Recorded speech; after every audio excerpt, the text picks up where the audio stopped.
is there anybody who would like to have a debate that the modern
Howdy folks, welcome.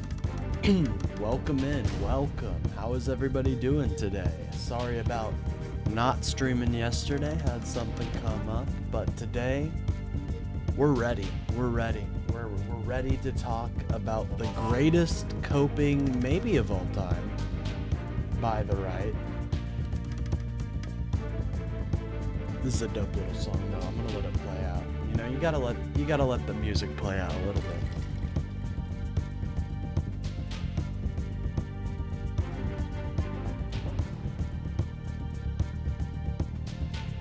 But the person on the crybaby cam, the people, I should say, are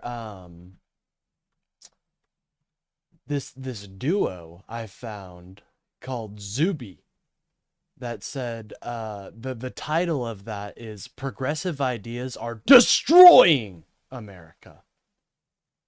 I will never forgive you for prioritizing your own needs over mine. Well, I understand, and that's something I hope I can make up. I hope I can make that up to you guys.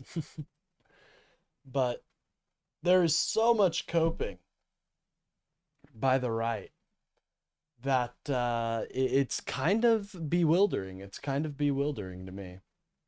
Oh, not Zuby? Yeah, I think that's who it is. Was poppin', homies. Good to see you, Savage. Good to see you. I need to fill in... Hold on. Let me open up MS Paint real quick. I need to fill in my subscriber count. You guys see? I'm not fulfilling my duties out here. If I can't draw a little bit in MS Paint, then what can I do, you know?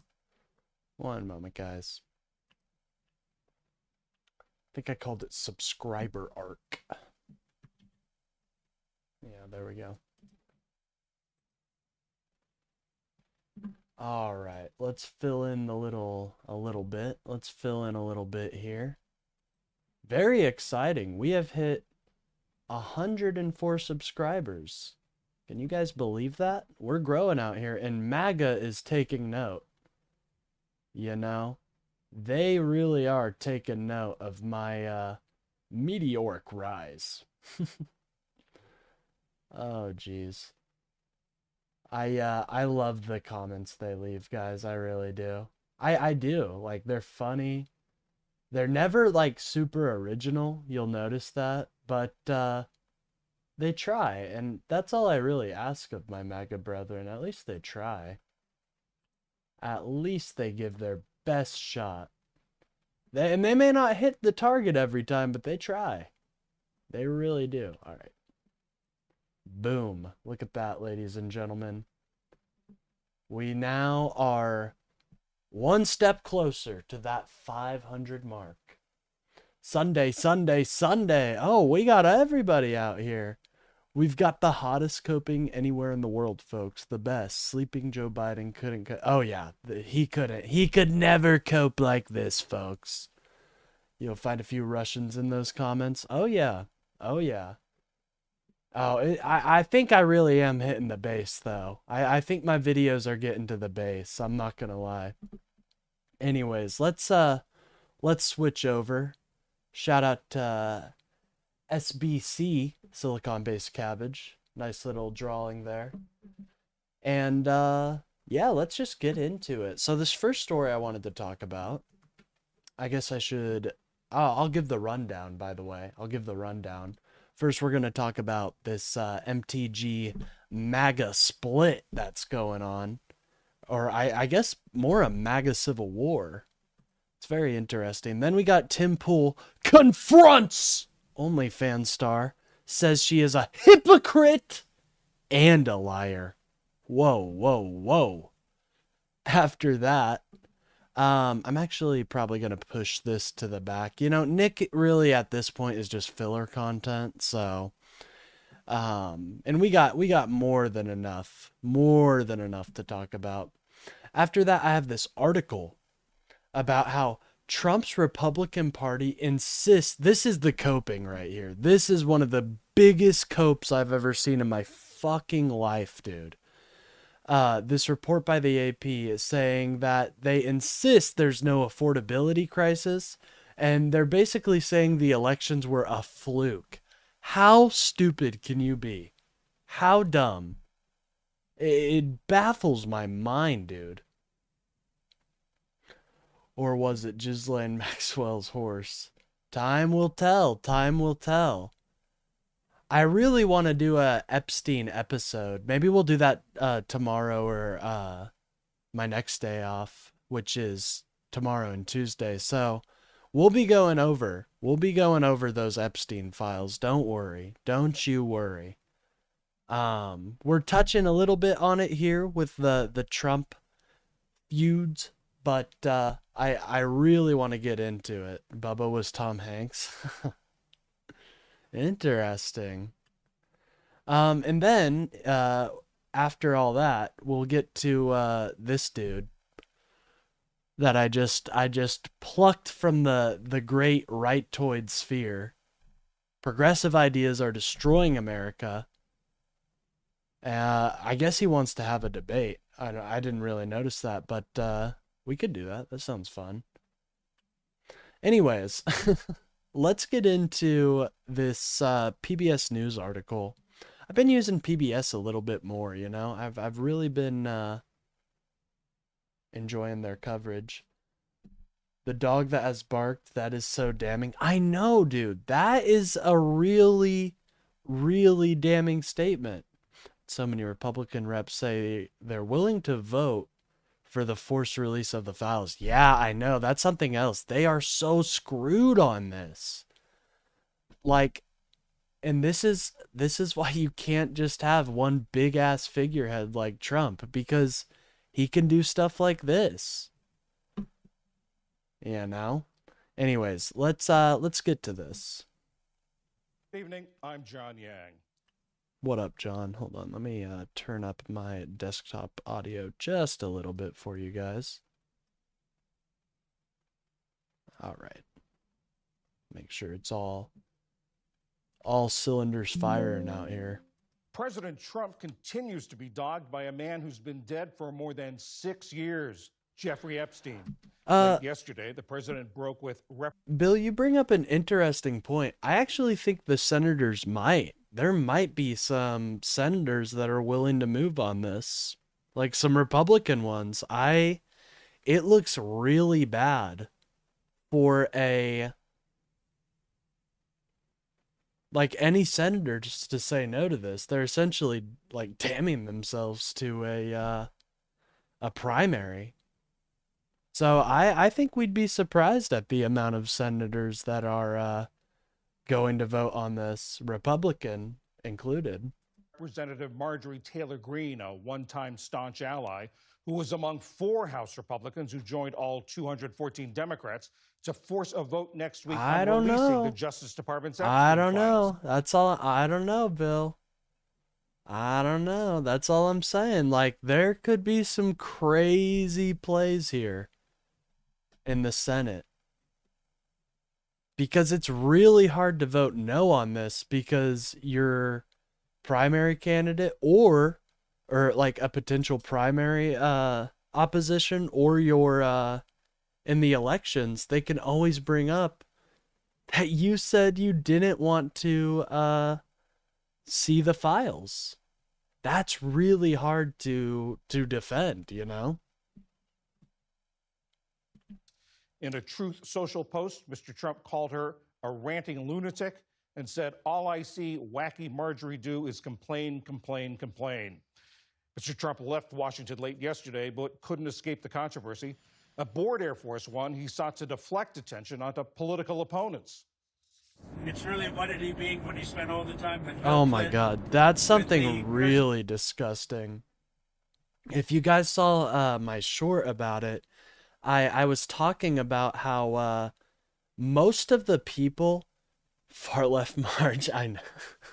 What does that make you? Oh God, that makes you a leftist lunatic. A lunatic. But that's something that's really sickening, is that he essentially is weaponizing the DOJ to go after Democrats.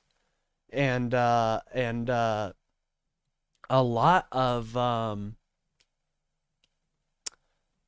like, he's going after JP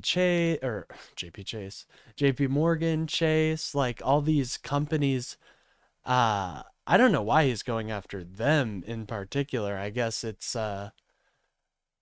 because of the financial ties. I don't know. It just seems like one big giant cover.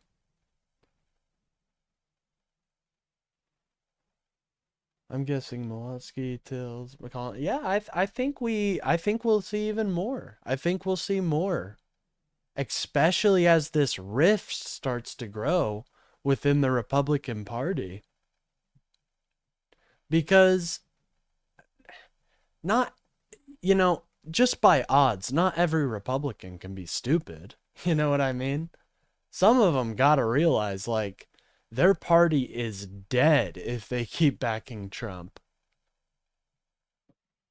But who knows? We'll see. President of Harvard, you know who that is? Summers, Larry Summers, whatever his name is, and all of the other people that he spent time with. There haven't been any allegations that either former President Clinton or Larry Summers did anything wrong. Yeah, apparently Lemire in is one a of the staff writer at the one of the emails exonerates Bill Clinton, apparently. I read that somewhere. I don't know. We'll be getting into the files because there's just a huge dump, but apparently one of the emails is like, yeah, Bill did nothing. It's interesting. Atlantic. Jonathan, we should start off by saying right off the bat there have been no allegations of wrongdoing against the president either in this.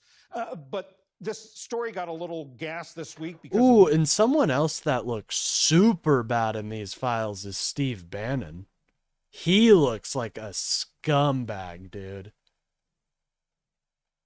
Wasn't the specific email released by the Republicans? Yeah, it was 20,000 or so. Yeah, 21 is what I read. The rift between the pro-Trump far right and the post-Trump far right. Yeah, that's what we're seeing, I feel. And you know what? I gotta give credit where credit is due. Shout out to Marjorie. I disagree with her on like fucking everything, but it took some chutzpah. It took some chutzpah to do what she did. And shout out to Thomas Massey for being bipartisan with this. It's actually kind of good to see that my Republican counterparts some of them anyways, aren't going to defend pedos. Not the files technically. Oh yeah, the estate. Okay. It's the estate that gave the oversight committee these emails, and then the oversight committee on the Republican side, which, by the way, I want to say this is a bipartisan effort. The oversight committee is. I kind of feel like maybe the Democrats released, like both the Republicans and Democrats were like, all right, you release it like this, you know, the first one to get people interested, and then the second one to really sink people in. I don't know. That might be too conspiratorial for you, but it would be nice. It would be great to see more bipartisanry. Please no. No, please, not the Jewish space laters lady as our first female president. Anything but her. New material that was released. Remind us, what was it and what did we learn new about the president's relationship with Epstein?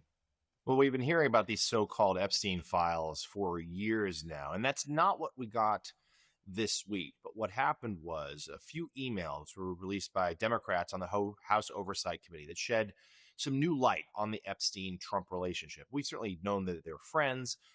These emails, though, suggest perhaps closer friends than the president would like the public to know. And then in response to that, the Republicans put out 23,000 emails, sort of an effort to flood the zone, to distract from the damaging ones that came out. Although I don't think it really worked, because some of those emails also, a lot of them mention Trump, and some of them make clear that Epstein Yeah, I and agree. Trump People are were rehabilitating her a little too much. She's if she walks back some of her positions, maybe she's not as radical. Maybe then I'll be like, okay, Marjorie, but she is like pretty fucking crazy. I wouldn't vote for her personally. But hey, you know, you got to give credit where credit is due. You got to be willing to be like, hey, thank you for doing that. And hope that maybe in the future this leads to more bipartisanry. You know what I mean? were friends and spent a lot of time together, even though they did later have a falling out. What's so striking about this is that it's a rare moment where Republicans are willing to defy him. Some of his most loyal allies have rebuked his calls. Same here. Just let back and let him fight. To let this just go away. And now we seem barreling towards a vote on the House floor in the coming days. Given that material that was released, the discharge petition to force the vote, what do you make of the way the president is reacting and responding to all of this? Well, as I wrote for The Atlantic this week, even some of his closest allies are puzzled by his approach. As one said to me, like, this is it's not puzzling if you think he's guilty, you know? This is how a guilty person acts, guys. A guilty person acts exactly like this. He's hiding. He doesn't want to talk to the press. He doesn't want to go over the stuff. Like, dude, he's guilty as fuck, dude. It's been a major cause for so many on the right for so long to unearth these so-called files. So it does seem like the House has enough votes to pass it next week. Maybe not that one. Trump said, maybe not that one. About the Epstein files. That Fox interview was so funny. Move to the Senate. As I've reported, Trump is considering trying to pressure senators, so perhaps it will be killed there in the upper chamber. If it were to pass there too, well, then he'll be left with the choice to veto. You'd assume that he would, but even that would just raise more questions. What exactly is he trying to hide? This is sort of the number one, sort of mystery in Washington right now. Given all that, what effect is this having on the president? By the way, great fucking pivot by the not really pivot, but we got looking back in hindsight, we did get a lot of stuff from the shutdown. We got healthcare in the American people's minds, and that's a Democrat issue now. That's not a Republican issue. That's a Democrat issue. Well, it's a Republican issue, and they're the ones causing it, but the Democrats are seen as the ones that can fix it, right? So it's seen as a issue that the Democrats are willing to fight and try to fix. We did get our workers back, which is great. The federal workers deserve their jobs. I guess we got that vote, which I don't know really. I don't really care about that. But so we got a couple things from it, but to immediately dive back into the Epstein files, genius, dude. I mean, that's great messaging. We're looking like we're always fighting, and that's what I love to see. Political standing on his standing with Congress, with the members of his own party. It's come at exactly the wrong time for Trump. It comes now at a time when the president is already at the weakest moment of his second term. His party, of course, just suffered pretty lopsided defeats in the elections earlier this month. Polls suggest that not only does the public blame Trump and Republicans more for the government shutdown that just ended, but also they say that Trump is really out of touch on issues like affordability and prices, the things he was really elected on last year. And as with the midterms now less than a year away, and Trump desperately trying to not be perceived as a lame duck and trying to keep Republicans in power so he doesn't have to face a Democratic majority in the House, let's say, which would have subpoena power. He's flailing and really struggling here to come up with an acceptable response to the Epstein matter. There were only 4 House Republicans who defied him, but there's still a lot of MAGA supporters who were talking about the Epstein files during the campaign. Is there any sense of any tension or any cracks in the broader MAGA coalition? I think there are. I think this is something where we're so used to the MAGA base basically cheering on everything President Trump wants and does, and if he were to say to them like this isn't important, they would listen and they'd move on. But that has not really happened here with the Epstein matter, because it's been, for some on the right, this has been a core belief of theirs for a long time. Jeffrey Epstein, died under mysterious circumstances, that he's the list, if you will. Do you guys think he was killed? I go back and forth on this. Do you guys think he as we say, committed? Do you think he committed to the self-destruction sequence, or do you think somebody else did that for him? I go back and forth on this, Ultimately, I do think he was probably murked. Not gonna lie.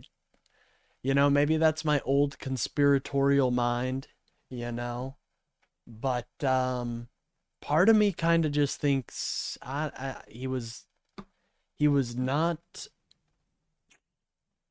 didn't do it himself, just because they released that video and it was so it was chopped and edited. It's like, what's going on here?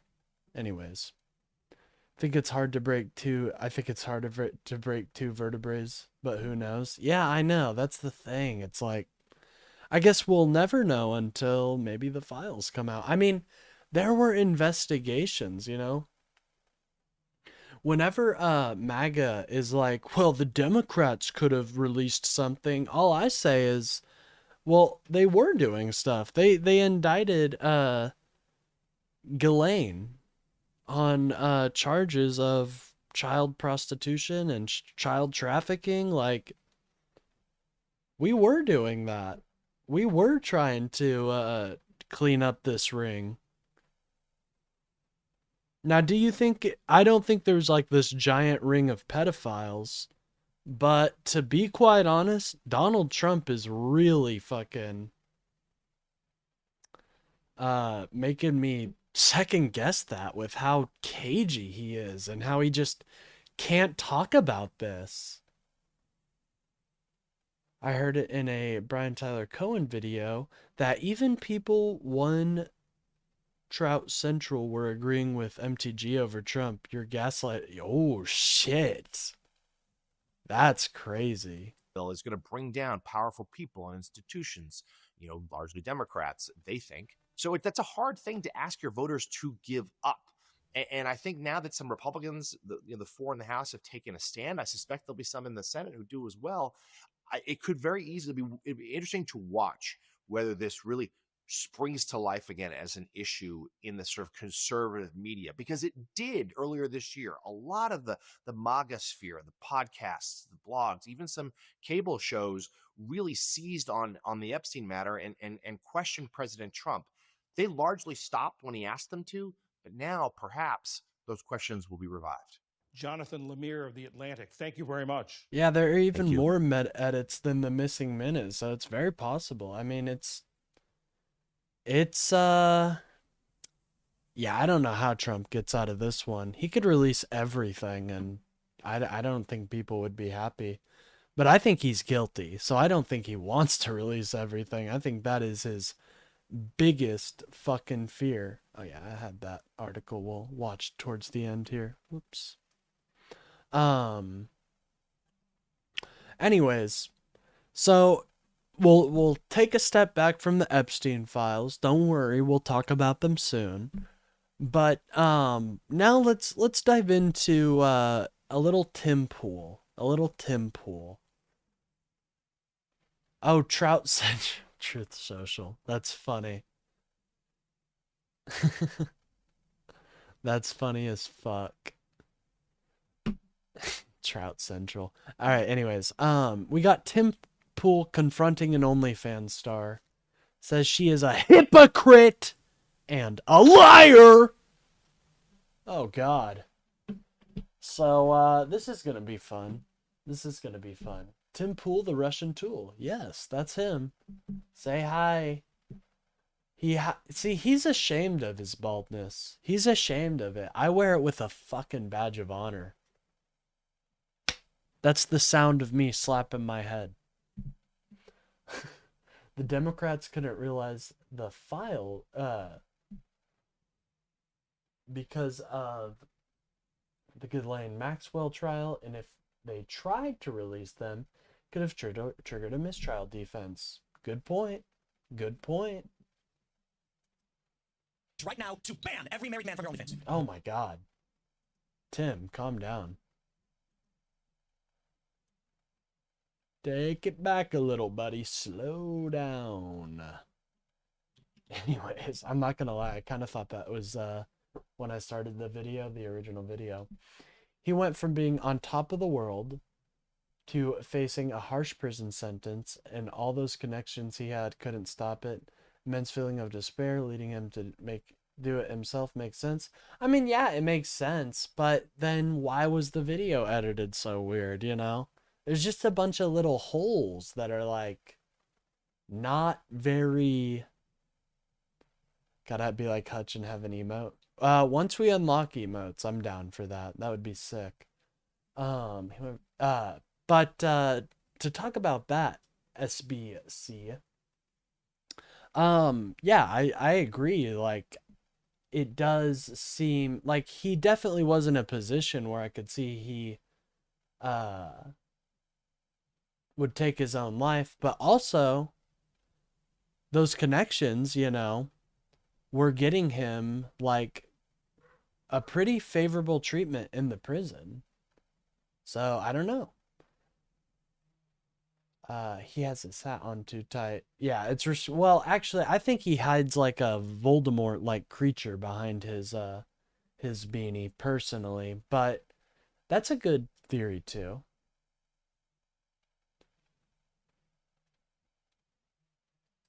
Will you pledge? Minor sneak in. Will No, you genuinely, pledge? doesn't speak to the. I will doesn't- answer no, your no, no. question. Will you pledge? Will you pledge? Pledge for me. Right now to ban every married man from your OnlyFans. Bro, what? Why, Tim? That's not very liberal of you. That's not very liberal. I thought this guy was a liberal. And where's the liberal values in that? Oh yeah, don't. See, that's why, you know, I wear a hat. I've always worn a hat, so I'm not hiding my my baldness, but I wear it with pride. I make sure it's shiny every time I leave.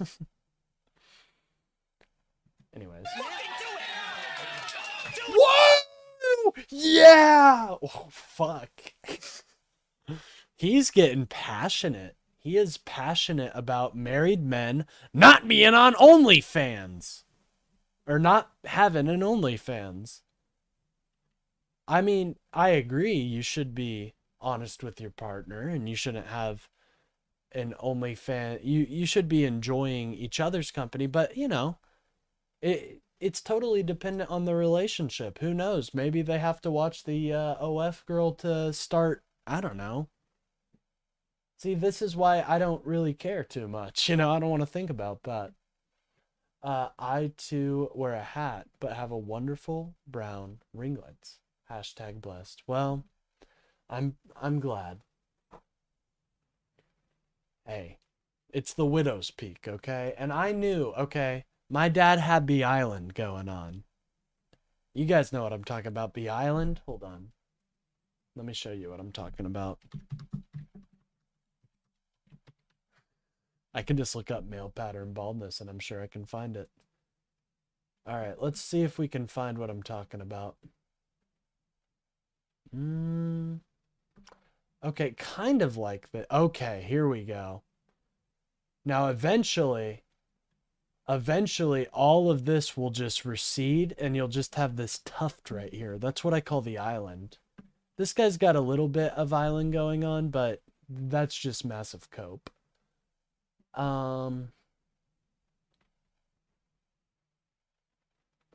The island. Yeah. Essentially. All of these channels are pivoting to Christian nationalism. Oh yeah. But I don't think it's a winning it's not popular. I'm not gonna, it seems like it's popular, but most Americans are not like this. You know, it seems a lot more inflated because you know, all we do really is watch rightoid media out here because we clown on them. But it's not, most Americans do not think like this, and you can tell because only 67K views, 1 million subs. I don't know. OnlyFans should be banned. Yes! And as a OnlyFans should be banned. Why? Hold on. This guy is for liberalism, right? He's for fucking free trade and all that. He's for independent privatized businesses, right? Dude, OnlyFans is making women millions, you know? I'm glad to see it. You call the island Lemonhead? Were I bald, I'd have to be wearing a hat too. My jaw is still chilly from shaving after a month. Luckily, all the hair that I used to have on my head migrated to the front of my face. So I grow a beard pretty quickly. That is something I am blessed with. scourge on human civilization. Human civilization! Holy shit. You think OnlyFans is a scourge on human civilization? Man, I've got bad news for you. Have you heard of like COVID or anything? I feel like that might be an actual scourge. This just sounds like someone who never got laid, and that's all right. But I'm sure. Never mind. Let's continue. Everyone's clapping for me. Oh, thank you for clapping. Oh my God. Imagine having to have your the entire crowd is here purely for you, Tim. How insecure are you? Do you vet these people? I bet they do. I bet they're like, let me see your social media account. My own audience, yeah. Hey, come on, guys. Give me a cheer. It reminds me, if you guys watch H3, there's a couple episodes where Ethan has his own crowd. This is what that reminds me of. Clap! Why are MAGA people so anti-porn? I really don't understand it. I'm not anti-porn. What's wrong with OnlyFans? I'm not anti-porn. I just think you should fucking die if you fucking... if you own one. Speaking of OnlyFans, they're only fans of Tin Pool here. I know. I'm amazing. I know. Thank you. Oh man. Oh man. Do we? I wonder if we should let people respond to what I said before I go on like an hour-long. Fair enough. I can say something light, like you've got. It's fascinating as the media attacks young men. Okay, so the reason we should ban porn is it's interesting because the media attacks Who are listless and neats, as it were. But these young guys are addicted to a lot of things, causing a lot of problems. Now, I don't blame OnlyFans. Okay, so right off the bat, the problem is white men. I don't think he realizes quite what he's saying here. Let's continue. Is that what he said? Poor men. No, it's not white men, it's poor men. So the issue is poor men. Interesting. And they're addicted. Let's find out. They face, but a lot of these guys are sick and addicted, and it's dumping money into a system which is perpetuating it. So I mean, you could say the same thing about the cigarette industry, the alcohol industry. If people have these addictions, there should be a reach out programs for these people to get help. Obviously, banning it doesn't do anything. Restricting access only leads to, especially within the porn side of things, just leads to people finding like more extreme sites, or finding like deeper and darker sites that are less safe. You know what I mean? Like sites that have like 1,000 ads, you know, if you click on one, you get a virus. That's what that leads to, restricting access. Okay, well, they're trying to ban VPNs. I've seen a couple rightoids say that, which is like, oh wow, you guys are really holding up to those conservative values. Anyways. the issues with OnlyFans stem from the societal apocalyptic all the way up to the illicit business element. And I can get into all those things, but let's... And I can get into all those things, but I will not, because I have no idea what I'm talking about. What do you guys think? Well, I can start as the whore on retainer. I was kind of anti-porn. Oh, don't call yourself that. You're fucking a queen. You're a queen and you know it. My whole life, to be honest with you. Like, all the opposition here, queens and kings. Liberal queens and kings. I don't know anything what they fucking believe, but to be fighting against the dragon in his own den. Role where I wouldn't even date a guy who watches porn because I see it as a form of infidelity. But my entire life as like a Okay, interesting. radical feminist and someone with that standard is every single person I met, whether it was a female friend, a partner, or anyone, said that's an unrealistic standard. Every single guy watches porn. You'll be hard pressed to find a single man who doesn't. It's meaningless. It's natural. And if you protest it, you're insecure. You're bitter. You have low self-esteem, right? And as a feminist, if you protested porn, Well, I mean, what I would say personally to that is it's up to the couple. You know what I mean? But that's just my own view. you were also called like a litany of the same things. You were called prudish. You were called shrew. I wouldn't watch pornography if I was in a relationship, but that's just like my personal thing, you know? I don't do that because I want to enjoy my partner. But some people are different. You were called man-hating. Like, men were very eager to demarcate any type of porn and sex work as... Sorry, is my mic shitty? Or? It sounds like your mic is on the fritz. Yeah, a little bit. It's good? Okay, it's good. You just gotta yell. Yeah, we gave you the shitty mic. I swear. Tim's that petty. He would do shit like that. Okay, Look at him. God, he is so soy, dude. It's embarrassing. It's good? Okay, it's good. You just gotta yell. You just gotta yell. Okay, I do have a response to you, but whenever you're... Yeah, let me get on the soapbox for a little bit longer. So yeah, feminists and girlfriends Yeah, let her talk, dog. Let her speak. were the ones who were the sole like protesters of porn. Prior to the advent of OnlyFans, women were much more likely to morally disapprove of porn than men ever were. And again, they were the ones who were to say like, you need to go over it, it's meaningless. As soon as OnlyFans dropped, and now you have girls like me turning a 7-figure profit off of it. Now you suddenly have Yeah, see, like women are making money. guys completely. Like, I'm sorry, dudes are horny for women. That's not you know, I don't know what the issue there is, dog. People are fulfilling their wants and needs. You should be happy about that. Completely changing their tone from saying it's meaningless and purely physical to now pretending like it's going to prompt the fall of the West, that it's, you know, responsible for all these social ills. So I just like to start with that, and then my so that'd be my first point. So whether or not a group of people have come to the realization that OnlyFans is bad is not indicative of those who are. It's not a condemnation, or doesn't. Whether or not a group of people, okay, so not really engaging with her point, just saying, just because you say that doesn't mean I'm gonna fucking say that. Not engaging with the point at all. Interesting. Wrong, who are critical of that thing from the get-go. But what I do want to say is, man, a bunch of feminists got really mad at me because I said... Okay, so I'm not gonna fucking engage with that at all. I'm a big dumb idiot, and I'm gonna say what I want to say. Thank you, Tim. If sex work was work, that a Starbucks manager could require his barista to in the bathroom whenever he wanted. That's not true at all. This is a completely false equivalency. You are an idiot if you think that. But everyone immediately goes, That's funny. can't do that. That's wrong. Well, I thought it was work. If you hire someone to make coffee, we got a great sponsor. Oh, God. Oh, my God, Tim. We're 3 minutes in. Holy shit. Can you stop with the ad? We got Myron fucking Gaines, ladies and gentlemen. Myron fucking Gaines. Oh, my God. Anti-Semite of the year? Well, there's a lot of participants in that, so maybe not.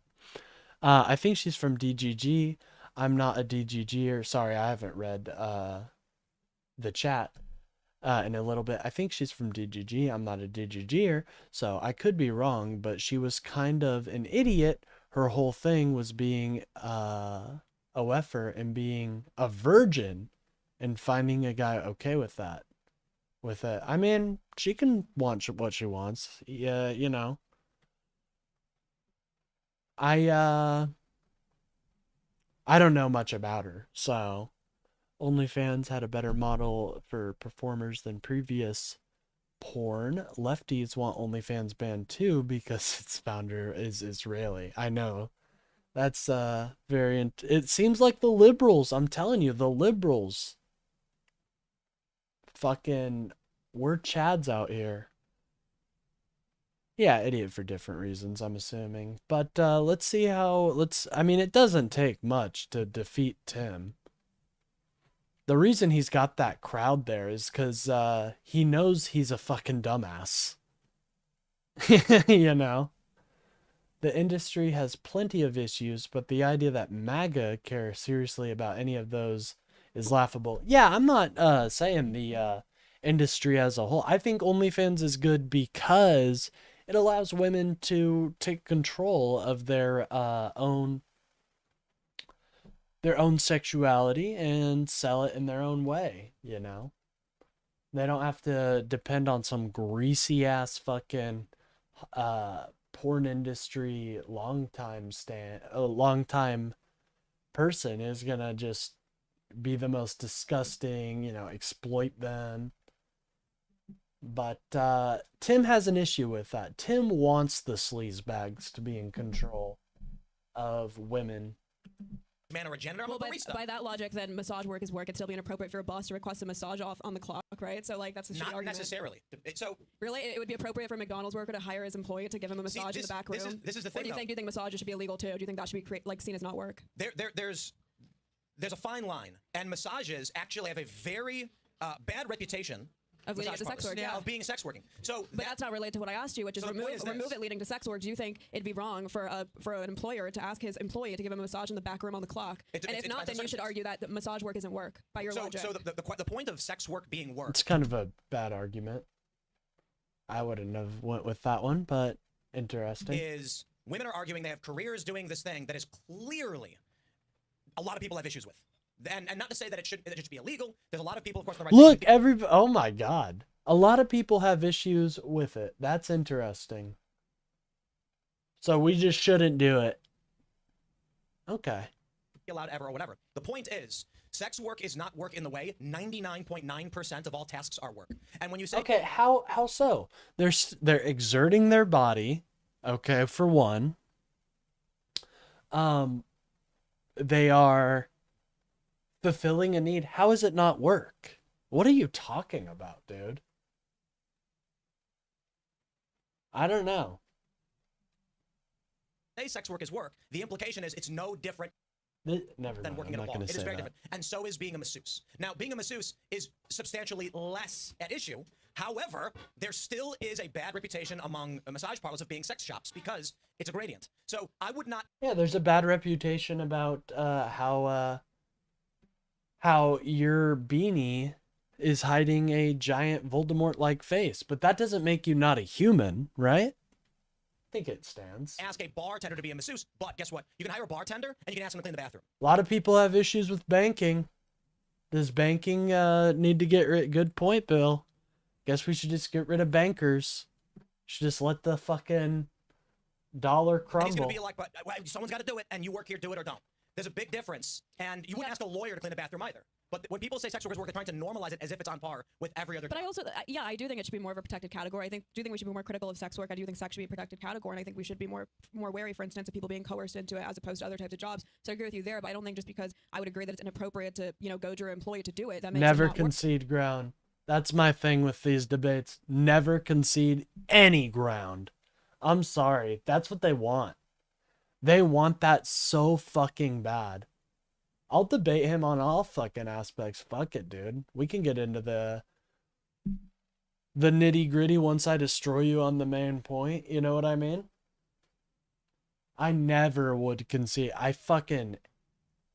You can't. They want that so bad. You can't give it to them.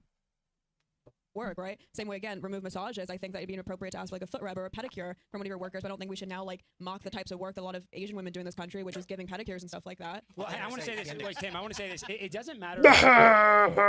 Oh my god, this fucking idiot. I don't even know this guy's name. I've just seen him being the dumbest person in my life on several occasions. Let's see what he has to say. The classification of sex work. What does matter is like you sound like a hypocritical because you say. Dude, what? This beta bitch. You look like a hypocritical B-word. Yeah, fucking Tim bleeped it out. You. With his fucking 3 folded. Oh my god. Holy shit. You look lame as fuck. Oh my god. Don't look for his name in the flight logs, you know what I mean? The classification of sex work. What does matter is like you sound like a hypocritical because What does okay, so it doesn't matter the classification. But that's what they were just having a debate about. So you're saying that debate just doesn't matter? Okay, cool. So I'd say she won because you just conceded that. Good job, buddy. you say that you don't want your significant other to look at porn, yet you make an OnlyFans, and then your argument is, oh well, I can't stop it because every guy looks at porn. But what you do is much different than pornography because you have a parasocial relationship with your customer. No, oh my goodness.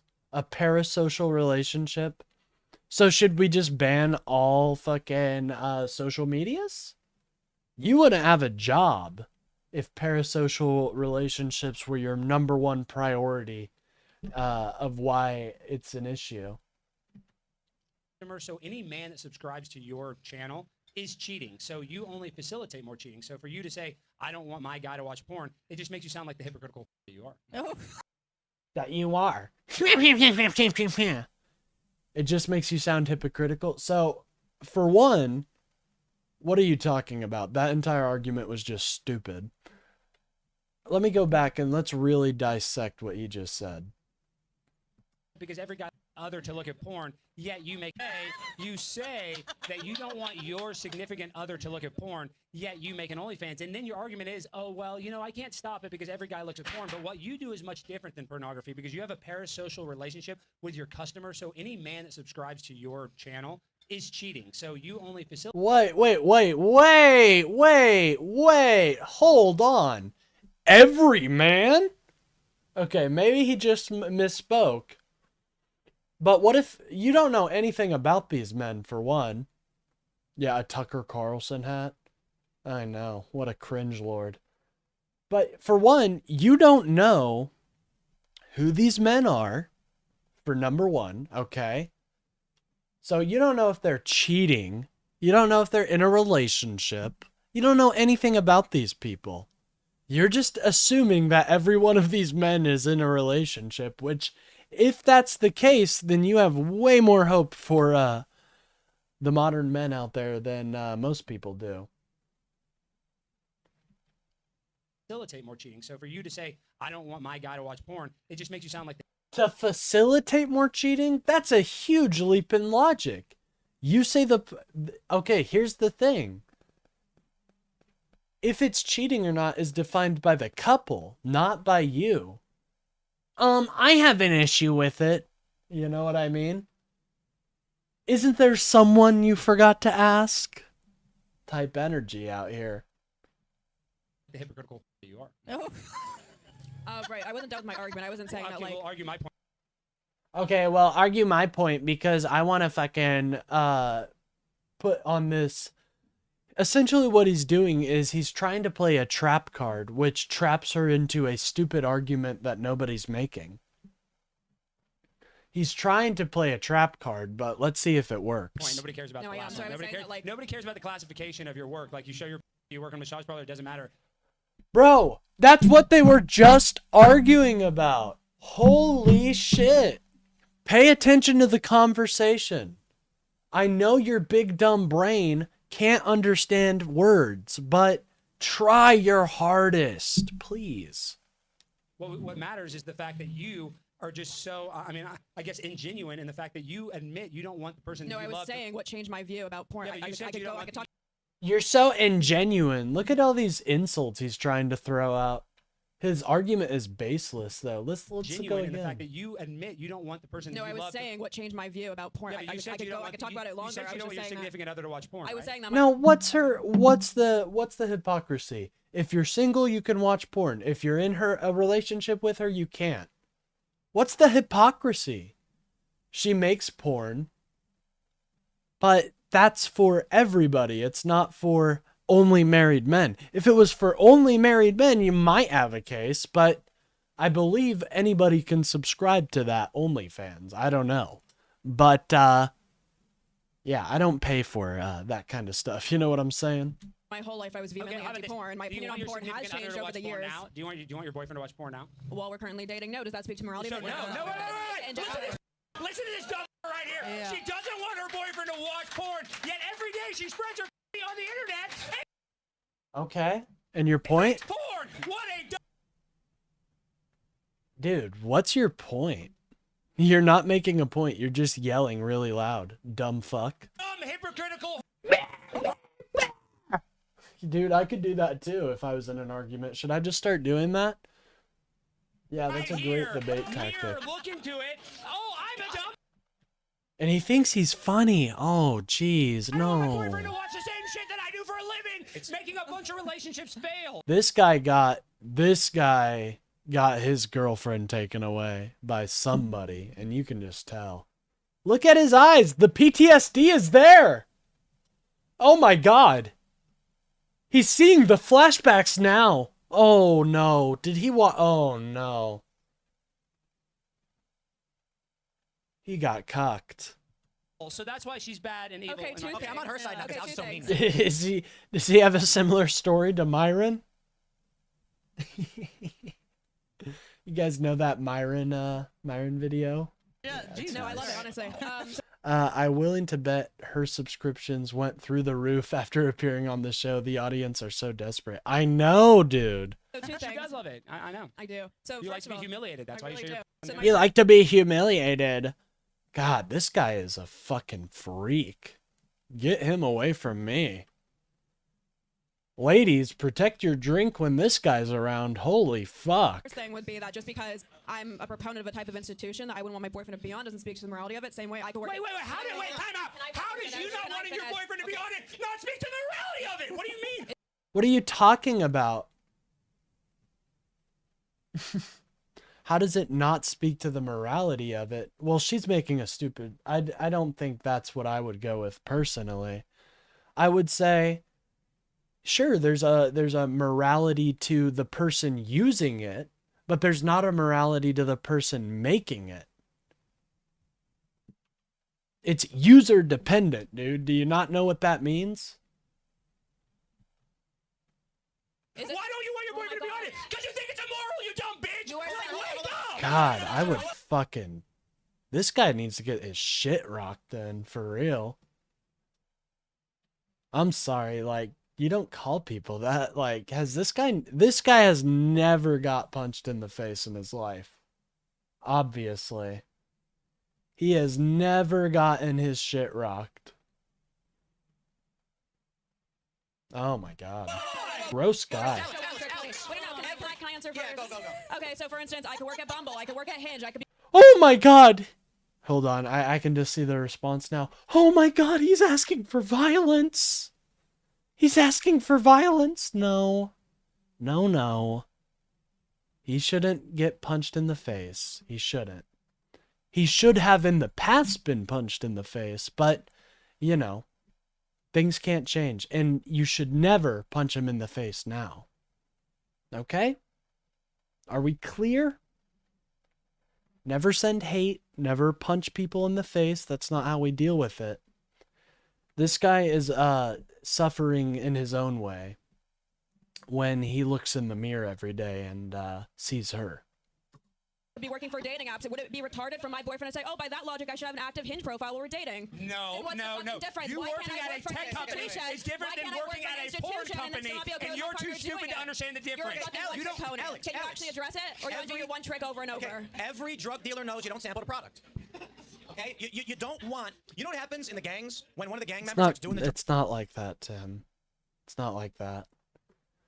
It's user dependent though. It really is user. It's up to the user to how they see their own morality and all that. Yeah, that was a stupid comment by Tim. drugs they're selling, they fuck him. Hold on, Alex. You think if a woman spreads her legs and shows her they want to be humiliated, maybe they just want to show their goods because they're hot and they know people like you will jerk off to them. That's why. I want to give me the reason for why it's hypocritical to say that like you could work for something and then still not. You know how many Muslims run liquor stores in this country and yet would be actively opposed to their family drinking? Just because you own a liquor store doesn't mean you have to be an alcoholic. But I'm saying, why is it hypocritical? I want you to actually say it. Why is it hypocritical? No, I'll explain why. Because why don't you want your boyfriend to look at naked women? For the same reason. That wasn't a fucking answer, you dumbass. Answer the question she just asked. Oh, hold on, guys. My friend is getting absolutely stomped. I gotta step in here. He just soyed out, and now he's getting stomped. Oh, jeez. You're the hypocritical. God, look at that soy, dude. Hold on. Oh yeah, that's a screen grab right there. Hold on. There we go. That's a screen grab. I've got Yu-Gi-Oh running in the back, so maybe maybe I should exit out of that, but I've got the heart of the cards, so I can't.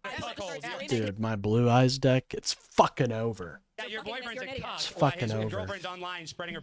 So your boyfriend's a cuck. So he's my already. husband to be is much more successful than either of you on this panel. I wouldn't even want to be that success if I had to share my wife with the damn internet. I mean, I don't want that success. I don't value. Well, congrats. That's you. Did you know everybody isn't you? Did you know that? I would genuinely ask him that too. Did you know that? Did you know that everybody doesn't think like this, like you?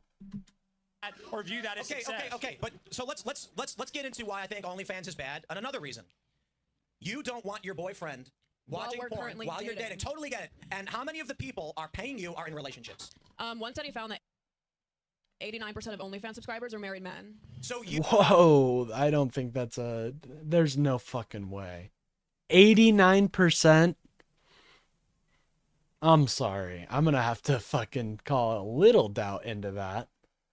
But let's say that's true. 89%. It's still not her fault. You know what I mean? It's these other dudes. It's the dudes that decide to do it. It's their fault. Why aren't you putting the blame on the person who is engaging in the porn, you know? And again, I don't even think anybody we're falling into this false dichotomy where it's bad, but I don't think it's necessarily bad. It's totally dependent on how the couple interprets it. It's, you know, God, these liberals just, it's hard to, you know, it's hard to get them. I'm joking, by the way.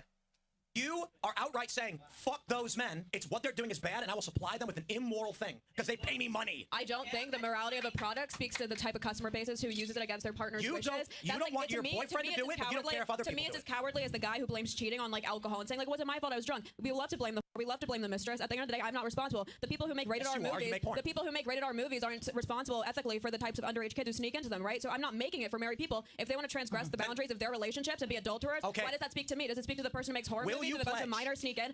Oh my God, you can't answer a question. Tim, why did you post this? I will answer your question. Will you pledge right now to ban every married man from your OnlyFans? No. Fucking do it! No, why would I? You haven't made it a good argument on why I should. You just said, would you ban them? Would you ban them? How do you know most of these married... What if like 30% of the married men, their wives know and they're totally cool with it? It's not good to consume porn? Well, I disagree. They can, it's up to the user, not to, and their own personal beliefs. Do it! Otherwise, you're a hypocrite and a liar. Just call me hypocritical. Say hypocritical. You publicly say to everybody. But it's good to, shouldn't do by the this. way, Steve, it's great to see you, man.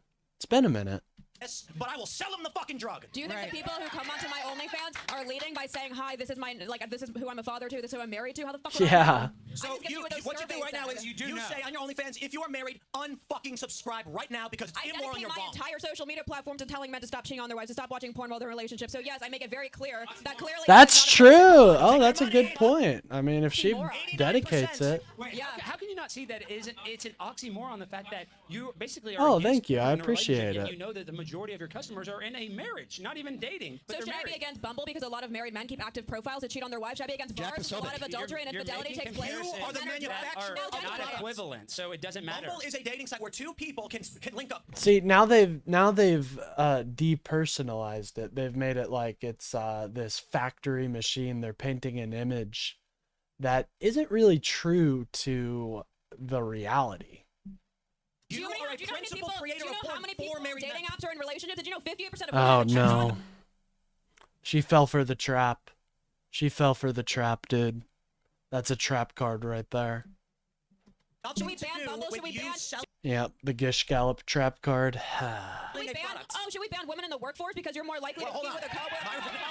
Sorry, wrong crowd. Should we ban women in the workforce? Should we ban women from leaving their houses? what? Should we ban women in burqa? Should we ban women from? Should we ban people from having dating profile apps? Or are you going to admit that you have a double standard about women who do sex work and all the other venues in which men cheat on their wives routinely and consistently? Let me try and say this Now I know why she sells her for a living. She's Let me dumb say as this shit. slowly. Well, Whether or not some- it's easy to just say she's dumb, but you have to actually engage with stuff there, buddy. I just feel bad for that guy because he obviously, he sees her every time, and you got to move on from that, man. You can't just stay in there your whole life. Yeah, he's still dealing with it. Poor guy. Someone uses a social media app is not the same as you selling porn to married men knowingly. How is it knowingly? You told me 89% of the people subscribe are married. Yeah, a survey found that that's the percent. So you should be like, so OnlyFans is banned. So if Bumble had the gall to put out a stat that said that 50% of these profiles are ran by people in relationships, own Bumble. You shut the fuck up. You shut the fuck up. If Bumble and Hinge and Tinder put out a stat that said that over 50% of the Does she own OnlyFans? relationships, would you be a proponent of banning those sites? And if not, please explain why. If the CEO of Bumble came out and It said, doesn't have to be the CEO. It wasn't the CEO of OnlyFans who put out that survey. That was just a study okay, they let's did. try this To again. keep it analogous, if it was a survey that was found. Do you make porn for money? For money? Yes. I make money off it, yeah. You make porn and sell it for money. Yeah. Okay, on Bumble, is the woman looking for a date selling access to her profile to guys for dates? Is she selling dates to men for money? They're both in a dating marketplace. Dude, this is such a bad argument from her. I wouldn't even have fallen into that. It's kind of just turned into like, what's the point of this debate? They're not really even talking about. Let's try this very slowly. The difference between the two apps are that so you are selling porn. It's okay to indulge adultery if you're doing it for free. Is that what you're saying? No, I'm saying my if question the to you, CEO I'm of not talking Bumble, about the CEO. who is selling if they did a survey, if they did a dating product, let's try this again. You are selling a product. The analogy would be, or it would be congruent with the person making a dating product to make money. No. You were saying one of the reasons that OnlyFans is not. Whoa. Hold on though, Tim. They do make money off those dating apps. Are you stupid? Did you guys hear what he just said? Listen to what he just said. Listen to what this dumbass just said. With the person making a dating product to make money. No. You said. So, like, yeah, I mean, to be honest, what do you, this is, yeah. Also, is Trump anti-capitalism now?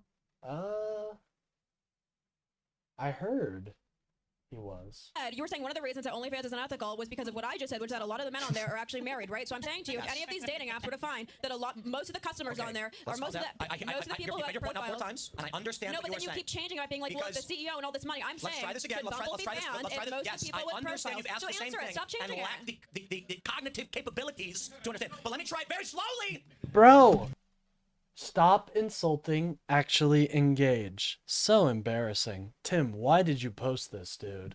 There is a platform Sorry, called OnlyFans. Tim, not Please Trump. You? Oh yeah, Tim. Tim is whatever he's just kind of feeling like that day. Today it's Christian nationalism. Tomorrow it might be skateboarding. Who knows? A platform called OnlyFans. I was saying.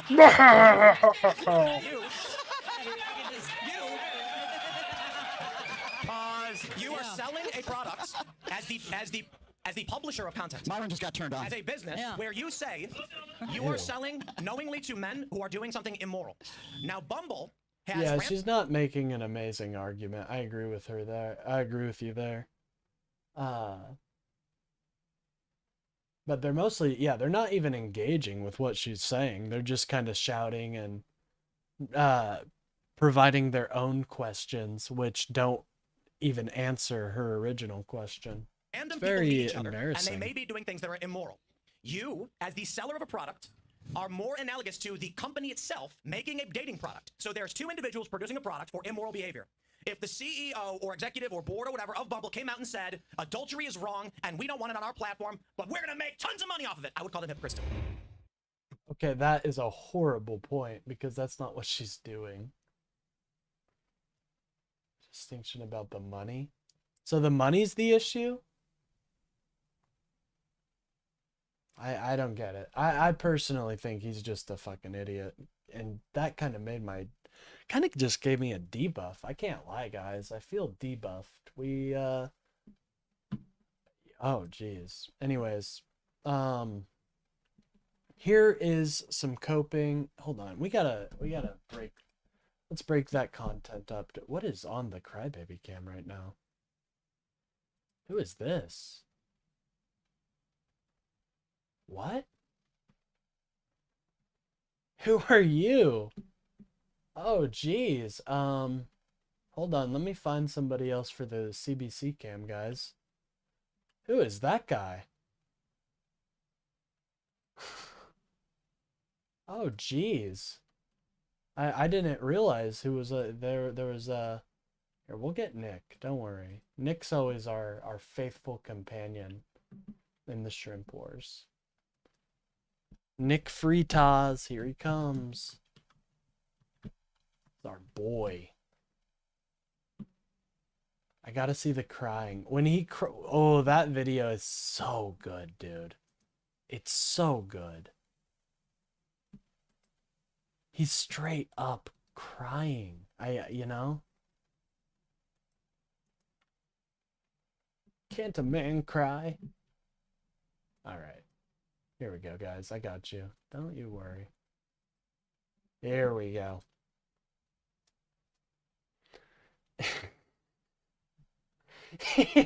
He starts the video. Oh God, it gets me every time. All right.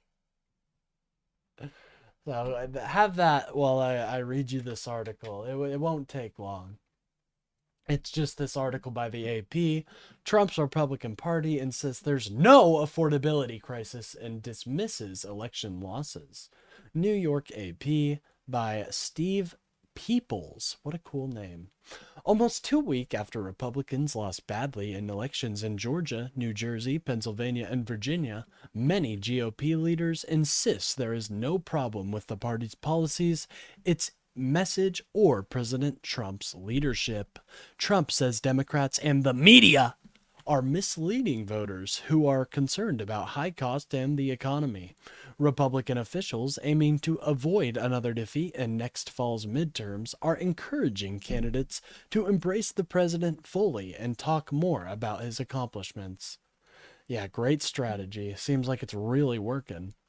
Those are major takeaways from a series of private conversations, briefings, and official talking points involving major Republican decision makers across Washington, including inside the White House after their party losses November 4th. Their assessment highlights the extent to which the fate of the Republican Party is tied to Trump, a term-limited president who insists the economy under his watch has never been stronger. That's even as increasing numbers of voters report a different reality in their lives. But with few exceptions, the Trump lieutenants who lead the GOP's political strategy have no desire to challenge his wishes or disbeliefs. Republicans are entering next year more unified behind President Trump than ever, Republican National Committee spokesperson Kirsten Pels said. The party is fully aligned behind his America First agenda and the results he's delivering for the American people. President Trump's policies are popular. He drives turnout, and standing with him is the strongest path to victory. Well, that's interesting because now he's just so divisive. I don't know how he's even going to look in the next midterms. I don't know if a Trump endorsement boosts that Republican candidate across the line, you know? Trump's approval is similar to former President Barack Obama, a Democrat, and George W. Bush, a Republican, at the same point in their term. However, their parties had major losses in midterm elections. Trump insists there is no affordability problem. This is a huge issue. Because Trump is afraid of criticism, he won't allow any self-reflection. And that results in stuff like this. Since the election, the White House has quietly decided to shift its message to focus more on affordability. Much of the first year of Trump's second term has been dominated by his trade war, his crackdown on illegal immigrants, his decision to send National Guard troops into American cities, and the longest government shutdown in U.S. history. Excuse me. Trump has talked more about affordability in the days since Election Day on Friday. He slashed tariffs on beef. Oh yeah, that was fucking another taco to add to the pile. On beef and other commodities that consumers say cost too much. But Trump's primary message is that the economy is better and consumer prices lower than as reported by the media. It's much the same message that Democrat President Joe Biden and his allies spent years pushing with little success. In a social media post Friday, I disagree with the AP reporter there. Trump said costs are tumbling down. Affordability is a lie. When used by the Dems, it is a complete con job, Trump wrote. Thanksgiving costs are 25% lower this year than last. Under Crooked Joe. Okay, hold on. Let me reread that. Affordability is a lie when used by the Dems. It's a complete con job. Thanksgiving costs are 25% lower this year than last under Crooked Joe. We are the party of affordability. The few days earlier on Fox News, he asserted we have the greatest economy in history. Trump's numbers about the cost of Thanksgiving dinners are off. Grocery prices are 2.7% higher than they were in 2024. Economic worries were dominant concern for voters in this month's election, according to the AP voter poll. Republican strategist Doug Heye said Trump's approach is not necessarily helpful for the Republican Party or its candidates who are already facing a difficult political environment in 2026 when voters will decide the balance of power in Congress. Historically, the party occupying the White House has significant losses in non-presidential elections. Republicans need to to relay to voters that they understand what they're going through and that they're trying to fix it, Hayes said. That can be hard to do when the president takes a non-metaphorical wrecking ball to proportions of the White House, which distracts so much of Washington and the media. Candidates cannot afford to be distracted, High said. As we saw in the recent elections, especially in Virginia, if you're not talking about what voters are talking about, they will tune you out. Anyways, this has more to go over about the governor's races and defiant voices within there, but I think we're going to split from that and go to this. This dude, Zuby. He seems like a fun guy to talk about. But I did want to see if there's any more breaking news real quick before we dive into this. So let's check our YouTube feed. Ooh, we gotta watch this. We gotta watch this right here, folks. Brian Johnson versus 20 skeptics. Interesting. Let's watch this. This seems very fucking interesting. It's the political breakup. You know, I really do think this stuff is damning or really damaging for the Republican Party. So let's take a look. Heard round the world. President Trump severing ties with at least one of his closest allies, declaring, "I am withdrawing my support and endorsement of Congresswoman Marjorie Taylor Greene," even calling for primary challenges against his one-time loyalists and attacking her as, quote, wacky, a ranting lunatic, a rhino, and a traitor. This is days before the House of Representatives is set to vote on releasing the Epstein files. It's a stunning breach between two MAGA leaders, one of whom is here with me now exclusively for her first interview since the president cut. Holy shit, is she starting to look more normal now? Guys, have you noticed she's starting to look more normal? Am I tripping? She looks much more normal than she usually does. It's like she's being purified. No? Well, yeah, she still does look freakish, but she doesn't, you know, there's not as many things that give my brain the feeling of uncanny valley. Ties, Republican Congresswoman Marjorie Taylor Greene of Georgia. Thank you so now it's coming back. much for being here, as you just heard. And I know you saw the president says he's withdrawing support for you, encouraging primary challengers. You were one of his biggest supporters. What do you think happened here? Well, Dana, thank you for having me on, and that is true. I stood with President Trump when virtually no one else did. Campaigned all over the country, spent millions of my own dollars helping him get elected, and I think that's incredibly important. And I do support him and his administration, and I support them in delivering the campaign promises we made to the American people. His remarks, of course, have been hurtful.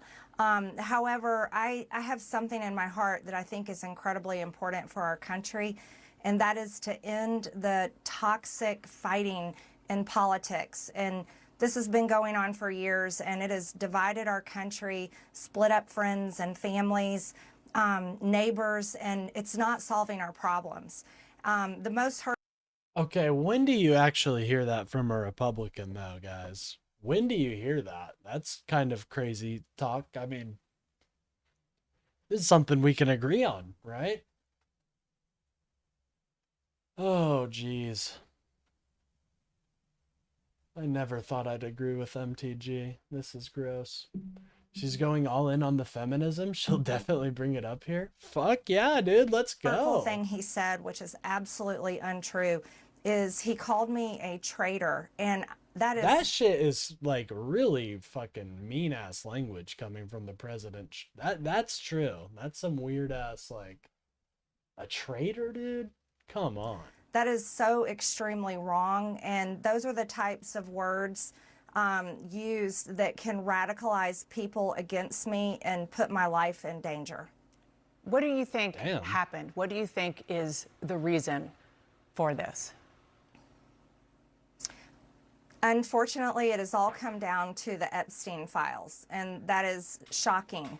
And, you know, I stand with these women. I stand with rape victims. I stand with children who are in terrible sex abuse situations. And I stand with survivors of trafficking and those that are trapped in sex trafficking. And I will not apologize for that. I believe the country deserves transparency in these files. And I don't Should run with believe that. that Even that MTG, yeah. I mean, that's what she's saying. Damn, she's scared for her life. That is, that's interesting. rich, powerful people should be protected if they have done anything wrong. And so I'm standing with the women, and I will continue to do my small part to get the files released. You said on X yesterday, quote, "It's astonishing really how hard he's fighting to stop the Epstein files from coming out, and that it really makes you wonder Holy what shit, she said her, yeah, holy fuck. Well, but it's all left-wing violence. These guys are just trying to clean up crime, remember? Yeah, it's the left we need to be afraid of. is in those files. Are you suggesting there's something in the Epstein files that President Trump does not want Americans to see? Well, I think that's the part that has so many people confused, is that the women themselves that I have talked to have over and over again said that Donald Trump did nothing wrong. Quite a few of them even told me they voted for him. And those are the women I would like to see in the Oval Office with support. I would like to see all of the women there with support. I have no... she made a distinction. You guys hear that too? She said, I want to see those women, but I also want to see all of the women. I heard that. I heard that. No idea what's in the files. I can't even guess, but that is the questions everyone is asking, is why fight this so hard? Well, before this Yeah, blow dude, up, that's just like, why are you doing that?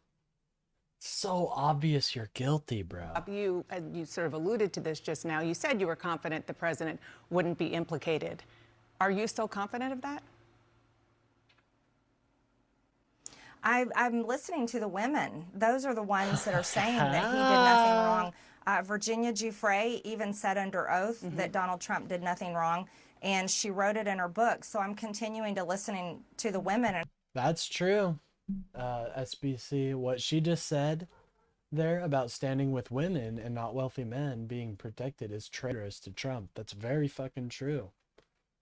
That's, you know, he was whole anti-Me Too and shit, you know what I mean?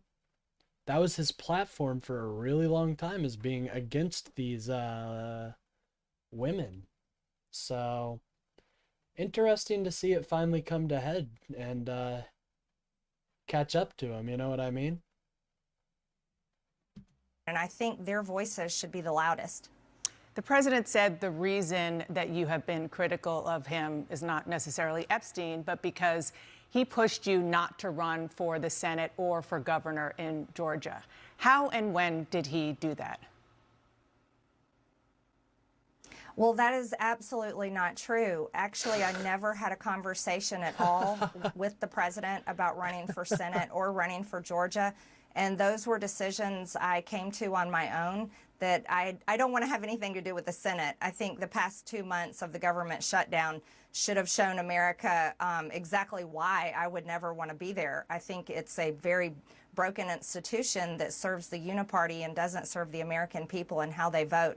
And I decided that I didn't want to run for governor this cycle either. I very much want to do the job that I'm in. Everyone else says I'm running for something, but all I want to do is serve Georgia's 14th district, and I'm very grateful for that opportunity. So he said it pretty explicitly. Are you saying he's lying, or did he at least get that message to somebody on your political team instead? I'm not sure. But I don't. That is untrue. What he said. I don't know if he's being fed wrong come on, information. Marjorie, fight it, fight it. Fight it, Marjorie. You gotta criticize him, dude. I honestly have no idea in that area, but it is absolutely factually not true. Nor have I called him, and White House logs would prove that. His own cell phone records would prove it. I have not been calling the president, but I did post messages that I had sent to him, and that was to, like, protect, get involved. This is important. The American people want the Epstein files released. And, I've stood with the president. I have disagreed with him at times, Dana, and I'm allowed to do that. I think that's the most important thing we can do as Americans. And I'm urging my party. I've been putting massive pressure on my party and our speaker to pass the agenda that the American people vote for. That's the agenda that I fought for. Those are the campaign promises I made. And I can disagree with the president at times, particularly this past Monday on the Marines' 250th anniversary, when he honored the new Syrian president, who is an Al-Qaeda terrorist and was wanted by our government for years with a $10 million bounty up until March of this year. I very much am against that. I think that was very hurtful to the great men and women who served. Okay, Marge, okay. Yeah, all right. Over in the Middle East and were sent there, and many of them that were killed and injured and live with PTSD. Kyle's gonna love this. Yeah, I know. Oh, geez, here. All right. PTSD to this day from fighting Al-Qaeda. So there's things I disagree with, and I'm allowed to do so. Well, you mentioned the Syrian leader at the White House. You've also been critical of President Trump over foreign entanglements, H-1B visas. Now he's moving military assets towards Venezuela. I do want to play something that he said this week. Don't forget, MAGA was my idea. MAGA was nobody else's idea. I know what MAGA wants better than anybody else, and MAGA wants to see our country thrive. Do you agree? Do you think he represents the MAGA movement as he once did? Ooh. Well, what the American people voted for with MAGA was to put the American people first and stop sending foreign aid and stop being involved in foreign wars. They very much deserve to be put first. Cost of living is far too high. Health insurance is completely out of control. And those are two issues I've been very vocal on for months and months now, long before Republicans were shocked when those big losses came on this past Tuesday's election. So I think that the American people deserve to be put first. That's what Make America Great Again meant to me. And I think that President Trump can do that if he refocuses his effort. And I think that's what I want to see. I think that's what the country wants to see. Even if he's attacking me, I do want him to be successful for the American people. I don't like that. Come on, Marjorie, sounds fight like you're him. saying that he is not fight him off. Representing the MAGA movement that he started right now. Fight the demon. The demon that controls your mind is not you. Fight it. It's like, you guys, I'm watching Yu-Gi-Oh right now, obviously, and it's like when the good Merrick is fighting the bad Merrick. That's what's happening here. The Marjorie from when she was a child is coming out. Please, no. But the MAGA demon is trying to fight. No. Ha ha ha. But it's not strong enough for the truth. And you can see it's starting to poke through. The light. Bipartisanry. Maybe. Maybe it's still there. Who knows? I can say that promoting H-1B visas to replace American jobs, bringing in 600,000 Chinese students to replace American students' opportunities in American colleges and universities. Those are not America First positions. Them, and continuing to really travel all over the world doesn't help Americans back at home. I really, and I said this to him, and I will say it out loud. I would love to see Air Force One be parked and stay home, and there be nothing but a constant focus in the White House on a domestic agenda that helps the American people once and for all. Congresswoman, you posted on X that President Trump is, with his comments, fueling a, quote, hotbed of threats against you. Obviously, any threats to your safety are completely unacceptable. But we have seen these kinds of attacks or criticism from the president at other people. It's not new. And with respect, I haven't heard you speak out about it until it was directed at you. Oh, shit. Dana, I think that's fair criticism. And I would like to say humbly, I'm sorry for taking part in the toxic Hold on, folks. That is okay. Say what you want, but that is that's very grown up. I'm sorry. I know she's fucking crazy, but that's a grown up thing to say. I say grown up. That takes like that takes a lot more than a lot of Republicans have. She's saying she was wrong. She was wrong in that, and she shouldn't have acted like that. Nah, she is playing you. I'm not gonna vote for her, guys. I don't think she's playing me. I can tell when someone's bullshitting, and I don't think she's bullshitting. I think now that she has the fucking Eye of Sauron on her, she's like, oh, this isn't too fun. Doesn't mean I agree with her on, like, anything. She's probably going to try to run for president for sure. That's what I'm hearing from this. Politics. It's very bad for our country. But dude, if she's talking with unifying language, that is a step up from the dude right now. And it's been something I've thought about a lot, but don't especially vote for since Charlie Kirk was assassinated, is that I'm only responsible for myself and my own words and actions. And I am committed, and I've been working on this a lot lately, to put down the knives in politics. I really just want to see people be kind to one another. And I would think, okay, if I would agree with you, it's bots, if she hadn't, like, she's walking the walk. She is being bipartisan in a lot of her support. Like, think, the government shutdown. She was on our side. You know what I mean? Like, we need people, not someone, we need people who are willing to, like, you know, actually engage with our arguments and actually talk to us. You're an incalculated liberal Chad. The centrists aren't as lucky. That is true. We need to figure out a new path forward that is focused on the American people, because as Americans, no matter what but side everybody of the in aisle this we're on, chat is also a Chad. I hope they know. Fucking Chads and Stacy, all of you. Apparently, like, I've almost got half audience. I know, but a lot of my audience is older. Did you guys know that? A lot of my audience is like I saw 29% was 69 plus. Like, what?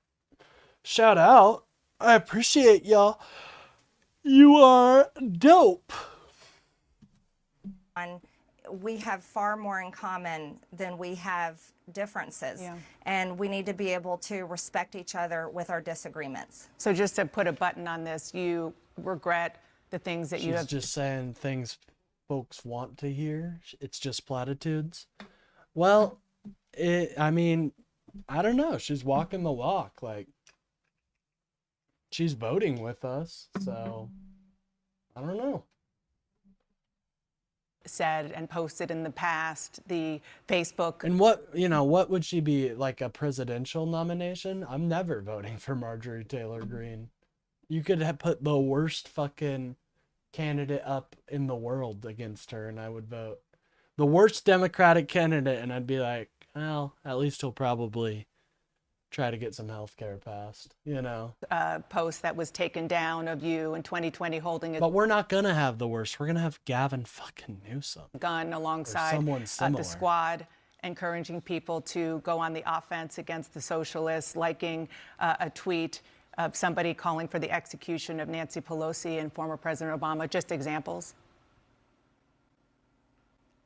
Well, Dana, as you know, and many people know, I addressed that back in 2021. And of course, I never want to cause any harm or anything bad for anyone. So that was addressed back then, and I very much stand by my words I said then, and I stand by my words today. I think America needs to come together and end all the toxic, dangerous rhetoric and divide. And I'm leading the way with my own example, and I hope that President Trump... Yeah, she's got to walk the walk, you know. She is right now, you know. 6 months from now, though, we gotta see her actually walking the walk. Can do the same. Okay, so on that, I do want to ask you about something you posted just yesterday on X. You questioned who and what country is putting so much pressure on Trump to keep the Epstein files hidden. And you included a picture about donations from pro-Israel lobbying group AIPAC. What are you trying to say there? Well, I think it's the question that many Americans are asking, especially when we saw information recently come out in these emails that the Oversight Committee that I serve on has released. And we saw Jeffrey Epstein with ties to Ehud Barak. We saw him making business deals with them. Also, all right, she's back on Jewish space lasers, so I think we're gonna split from that. You know, Jewish space lasers are not really my cup of tea, but maybe they're yours. Maybe they're yours. Anyways, I think we can move on. So we got a decision to make. We have another episode of What Should the Right Want with Aaron McIntyre. Not the right A McIntyre, the wrong one.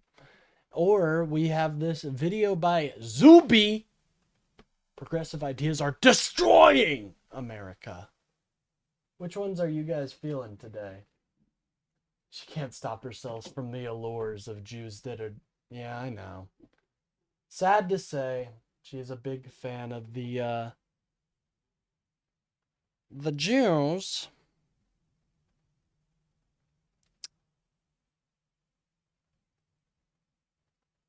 But so what do we want to watch today? What should the right want? And we can break it up with the duel in Yu-Gi-Oh. We can do a little duel in Yu-Gi-Oh. I'll probably get my ass kicked because I'm still not very good. But I got a nice little killer Blue Eyes Dragon deck that I think is able to beat the one I got there. So while you guys decide, we'll play some Yu-Gi-Oh. Oh yes! We're a gaming channel too. That's how I got my start on these YouTube streets. That's how I started. It was gaming. Zuby dooby doo. Okay, bet we gotta vote for Zuby. Alright. Let's see if we can win this duel. Got my Blue Eyes deck. Let's go. Let's go. I'm feeling confident about it, folks. I'm feeling very confident. It's all about the heart of the cards. It really is, though. You know, that's something you find out, is that it really is all just like about the heart of the cards and putting your faith in your deck, okay? And look at, oh my god, already some great fucking cards.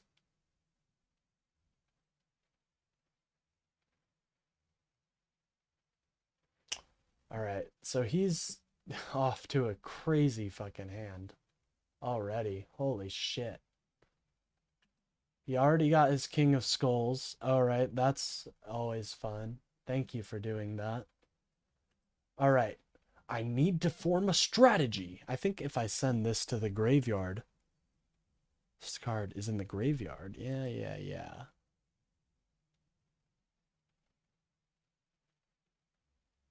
Oh, I can just, hold on. I need to get, let me read that. When you activate this card, you can reveal one Blue Eyes White Dragon in your hand. Special summon one monster from your hand. I don't think I have a Blue Eyes right now.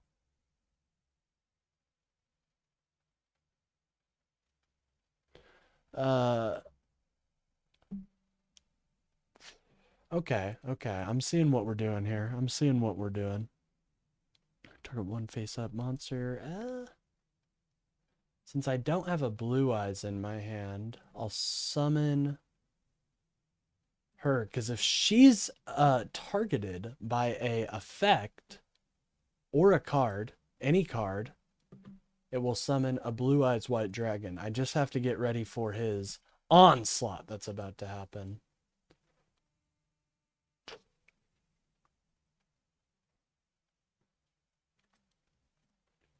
Set that trap card, or not trap card, spell card. And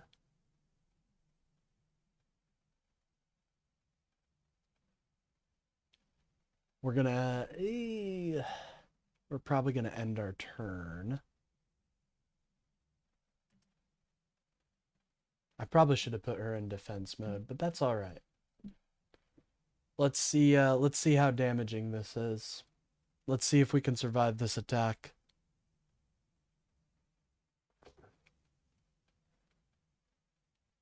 Aha!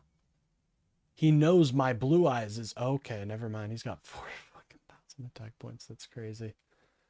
That's insane. This guy's insane, guys. But if I can set this out to the field, I can special summon a Blue Eyes. Oh, they ended their phase. Interesting play. All right, what does this dude do? Tuner from your deck to your hand, except the Sage of the Blue. Yeah, we're gonna... And target one effect monster you control. Send it to the graveyard. And if you do, special summon one Blue Eyes monster from your deck. Well, I think that's, hold on, let me see. We have other ways of getting a Blue Eyes, though. Nah, I think we should activate this effect. I think that's worth it. We gotta get our Blue Eyes. Yeah, we can chain that too.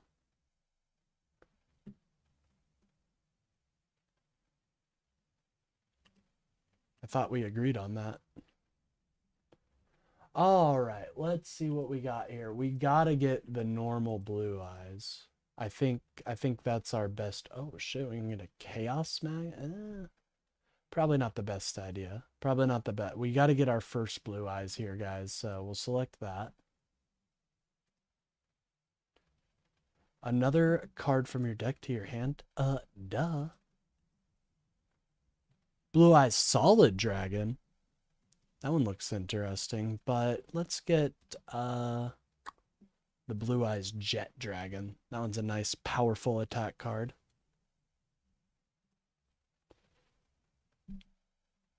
And then I can special summon one monster from my hand and get ready, because it's the Blue Eyes White Dragon!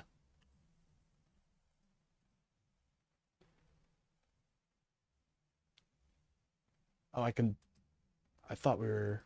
Yeah, I wanted to special summon this. Go, Blue Eyes! Ha!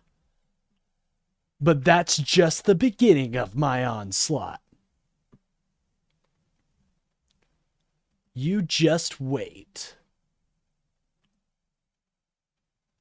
Obviously, gotta activate that. Cards in your hand you want to discard. Ooh, that's a hard one. But I think we will. I think I have ways to get that back. Discard add up to...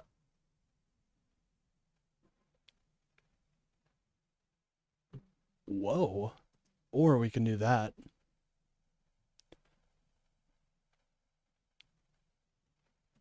I think we'll do this bad girl right here. And we should be able to activate its effect. Now, what does this do again?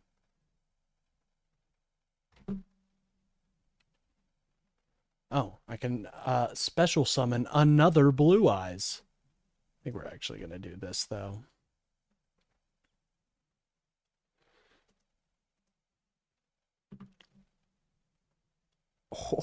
Oh, that's interesting. We could do something like that. Blue Eyes Chaos Max Dragon. First, we'll get our alternative dragon, though. Oh, nice. And then we'll activate this effect.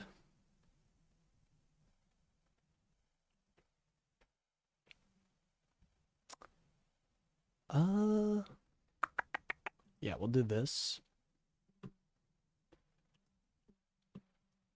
Obviously, the Blue Eyes Jet Dragon. Special summon them onto the field now.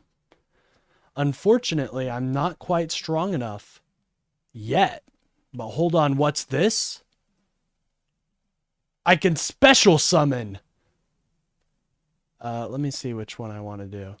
I can special summon number 62, Galaxy Eyes Prime Photon Dragon. Go!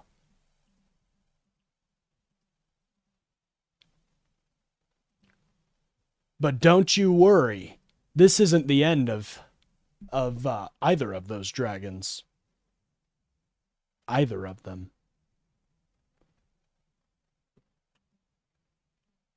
I can special summon another one. That's funny. Let's go to battle phase. And yeah, we have to take him out.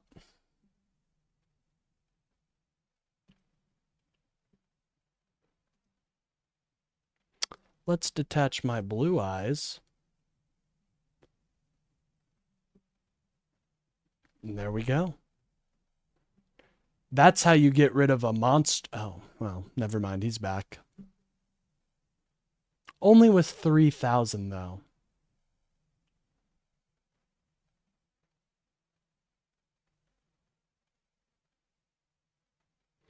Target one dragon. Yeah, we can do that. Let's do that. Now, he's going to the graveyard again.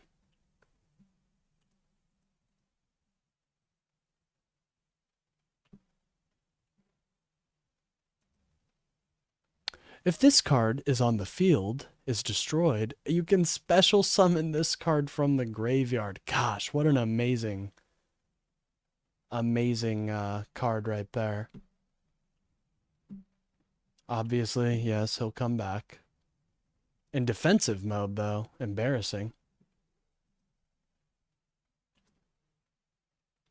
Embarrassing. Go, Blue Eyes Jet Dragon! Now, attack his Lord of Skulls directly. No. We want to destroy his card.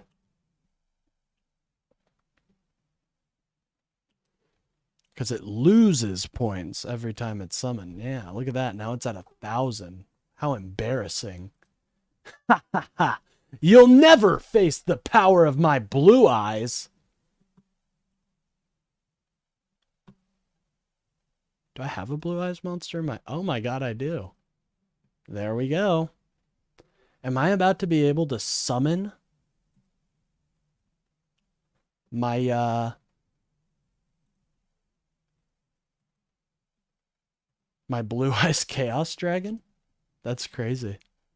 Maybe we're about to summon it. That would be fun. Go, Blue Eyes Alternative Dragon!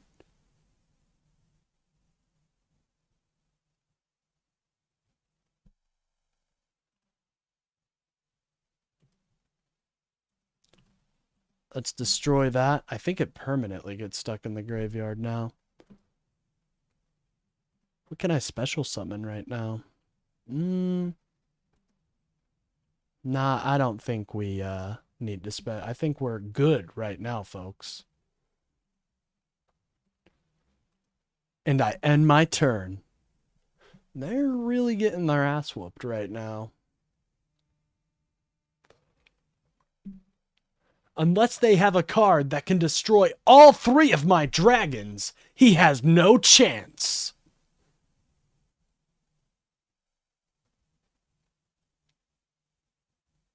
What is LP? Life points. And I have 8,000, compared to his dwindling 5,900. Ha! And with this card, I've sealed his fate.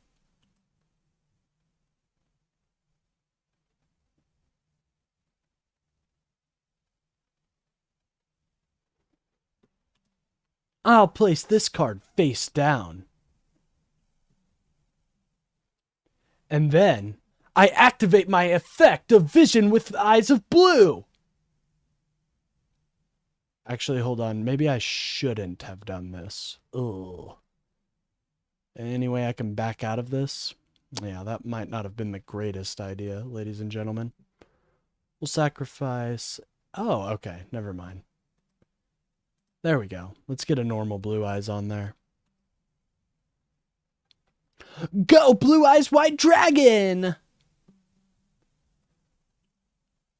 And then I can summon the Lord of Dragons. And that's alright.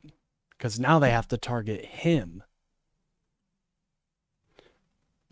And by activating my Blue Eyes White Dragon alternative special ability, I can destroy whatever card you placed down.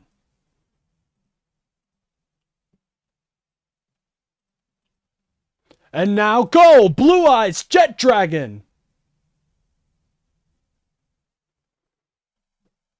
Hold on, do I have 5 dragons on the field right now? Hold on, ladies and gentlemen.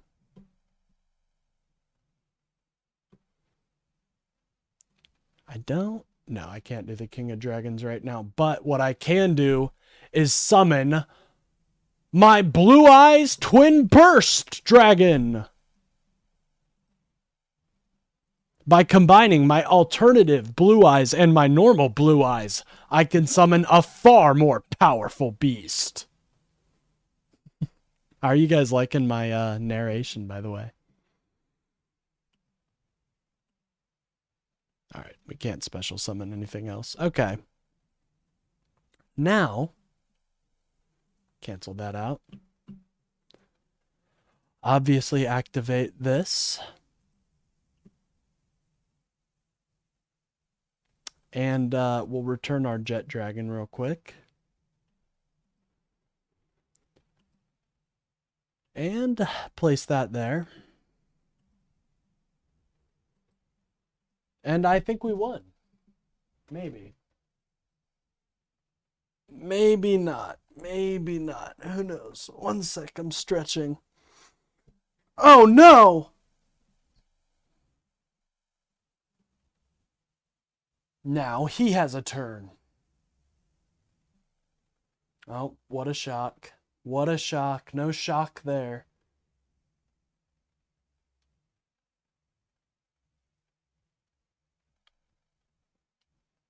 Oh yeah, I have to destroy that. Alright, go! Twin Dragon!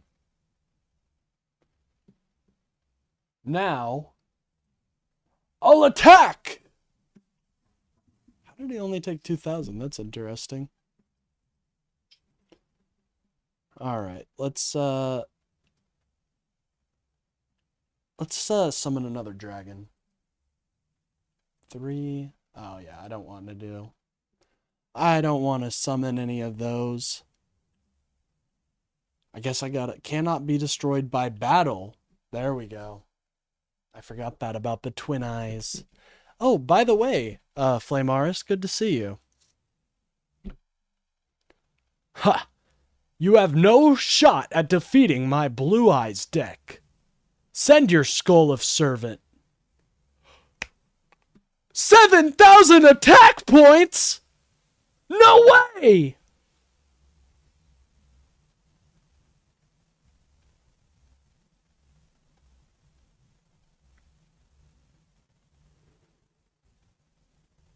Ah, 2 Lords of Skulls.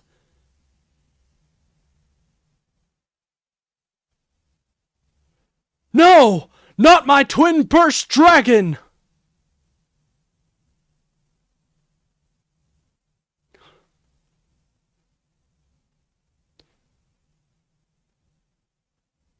Wait.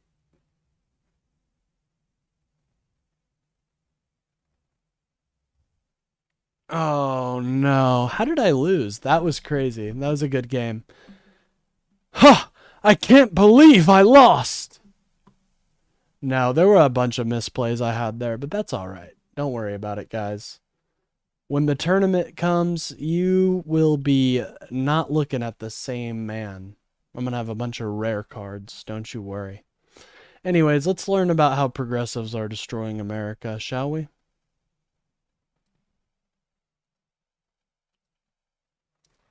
The United States Democratic Progressive Movement is not completely bought and sold by the CCP. It's completely bought and sold. You know, rights bought and sold by the CCP. Listeners and people who haven't been, what should they know about Oakland? Oakland, California, and San Francisco, for that matter, is ground zero for the progressive movement in the United States. Ground zero. This is where it started. You can still detect the progressive radiation coming out of the place. States of America. Our mayor is facing 93 years in federal prison for corruption. And the FBI leaked, they had all her stuff taken from her office as part of the investigation. Part of that investigation had a memo. In that memo, it says, use BP black people as tokens. Here's the thing. I don't want to get to that. That's a fucking straight up lie. There's no fucking way. Rabbit hole is crazy, bro. This is more than the rabbit hole. It's crazy. It's just crazy what these guys on Reddit are posting. I want to go down it. I want to go down it. Because, Okay, so let me take you down it. We're in a dangerous time right now. People have a right to be mad right now in America. Most of the original founders of the Black Lives Matter movement had suspicious deaths. They were politically assassinated. I don't know if you know that. What? What? Holy shit, this guy is fucking crazy. Okay, let's go. What's up, ladies and gentlemen, boys and girls around the world? Welcome back to the Real Talk with Zuby podcast. On today's episode, I am going to be talking to a community organizer. He is based out of Oakland and Nashville, and this is Seneca Scott. Welcome to the show, man. Hey, man, thank you. Welcome to Oakland, California. Thank you very much, man. You've been I'm a community organizer. I harass. Never mind. Me to come here for a while. I want to say for the past 2 years, every time you've seen me in Cali, you've hit me up saying, hey, man, we need to talk about Oakland. You need to come check out the city. Hey, man, we need to talk. Why don't you want to talk to me? Hey, come talk to me. Hey, why aren't you talking to me? I'm finally here. Yeah, I mean, I've watched the episodes with Schellenberger. He's a friend of mine, and he's just an amazing guy. And I'm like, we need to have a conversation about Oakland, California. It's such a unique place, and what's happening here will give a lot of people, I believe, insight to some of the confusion of what's happening around them politically right now in many cities across America. Awesome. Well, before we get into that, for our listeners, sorry, guys. Sorry. It was just so fucking boring. I fell asleep. Who may not be familiar with who you are and what you do, please introduce yourself. Oh, please don't, dude. Let me get to the good bits. Excuse me. Journey into the labor movement. Burnout and passion for cooking. Oh, God. It's one of these chefs that did a couple cool things and now they think they're the shit. Oh, geez. How do I tell them? Sleep apnea almost took out the streamer.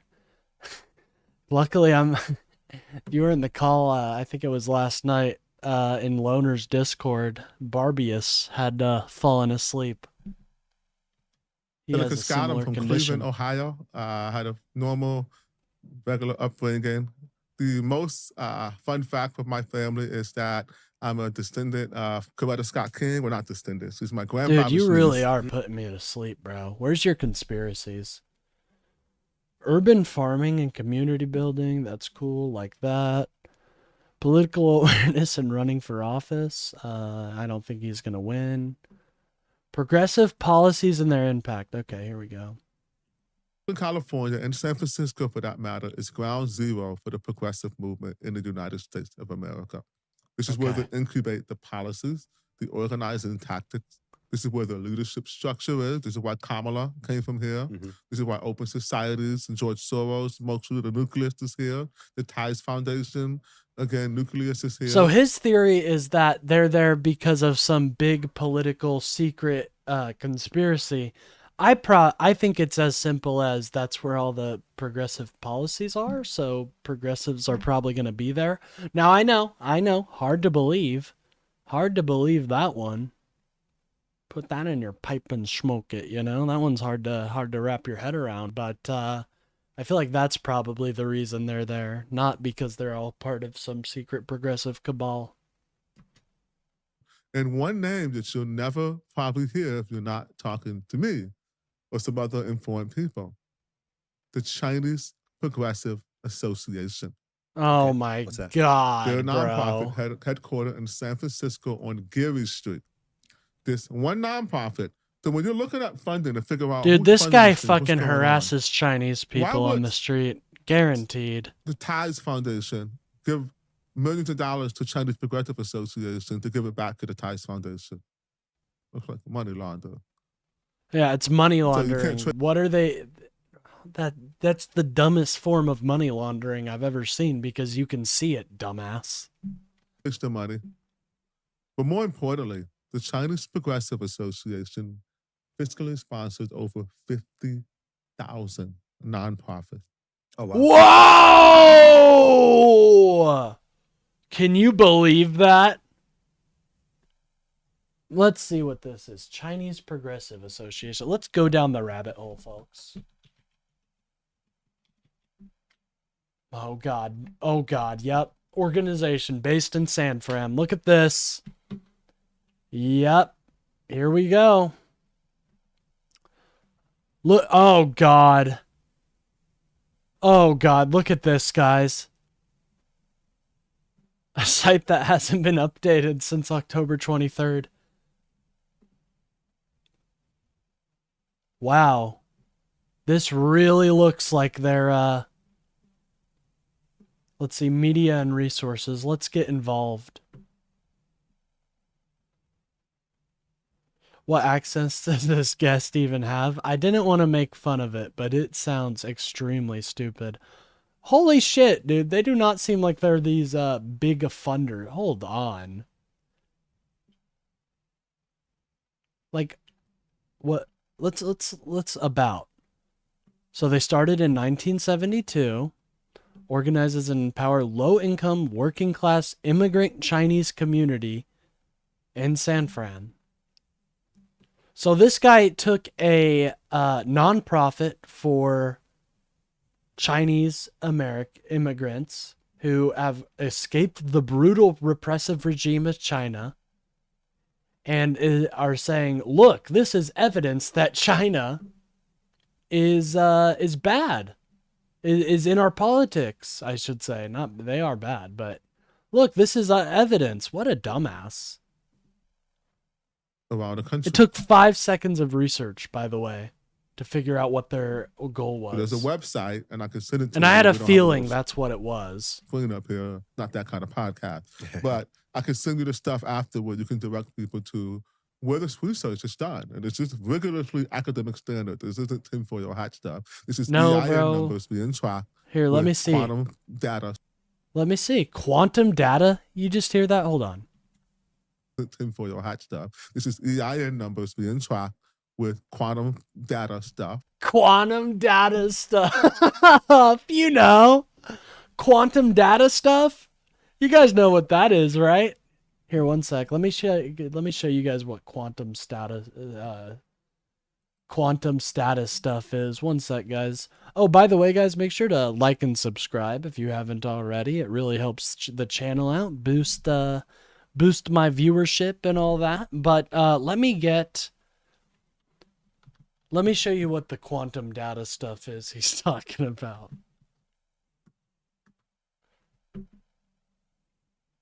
It's really advanced shit, so I don't blame him for being confused by what he was seeing. All right. The quantum data stuff he's talking about, this is what it is. Right here. One moment. Look at that. Look at that quantum data stuff. Bzz, you can hear it. Bzz. If you touch it, the data leaps to your hand. Really advanced shit right here. But that's what he's talking about, guys, in case you're wondering. In case you need to visualize in your head. That's the quantum data stuff he's talking about. What a fucking idiot. This guy's organizing shit. So you can track with that many. It's like the book of Genesis in the Bible. This person begot that person, begot that person, begot that person. Bro, what? The book of it's like the book of Genesis? I don't think the book of Genesis doesn't quite meet to the rigorous scientific standards of what you're implying, brother. It's like that for nonprofit. Oh, wow. Right? And it's so hard. It's like that, you know? It's like my uncle who knew a guy who knew a guy who knew a guy who knew his uncle said that the CCP was funding progressives. For this web, and it's all headquartered out of one place. And so these policies that they have are the same everywhere because the people who are locally He elected, just said they're not stuff. He just said stuff. the ones pushing these policies. They're being given to them by their funders. And now you have a professional activists become legislators. And then those legislators matriculate to executive. Okay, bro. That's not how you say legislators. I'm sorry. That's why you have people like Karen Legislators? Bass and our current mayor, I believe, from Congress. They have no idea what they're doing. They have no executive. Yeah, functions. exactly. These I people know. don't- I know. That's what he's talking about, Bill. This is the quantum data right here. You can learn an entire book by putting your hand on one of these. It's crazy. Crazy technology we have, this quantum data stuff. Really is a miracle. Don't know how to run a business, but yet they're in charge of major businesses. And so Major businesses. Like what major businesses? What major businesses are you talking about? He's going to tell us, right? we're in a dangerous time right now. And never mind. what I believe is happening is what's called low intensity conflict. Some people call it fifth generation warfare. It's actually seventh generation. You could argue semantics in the.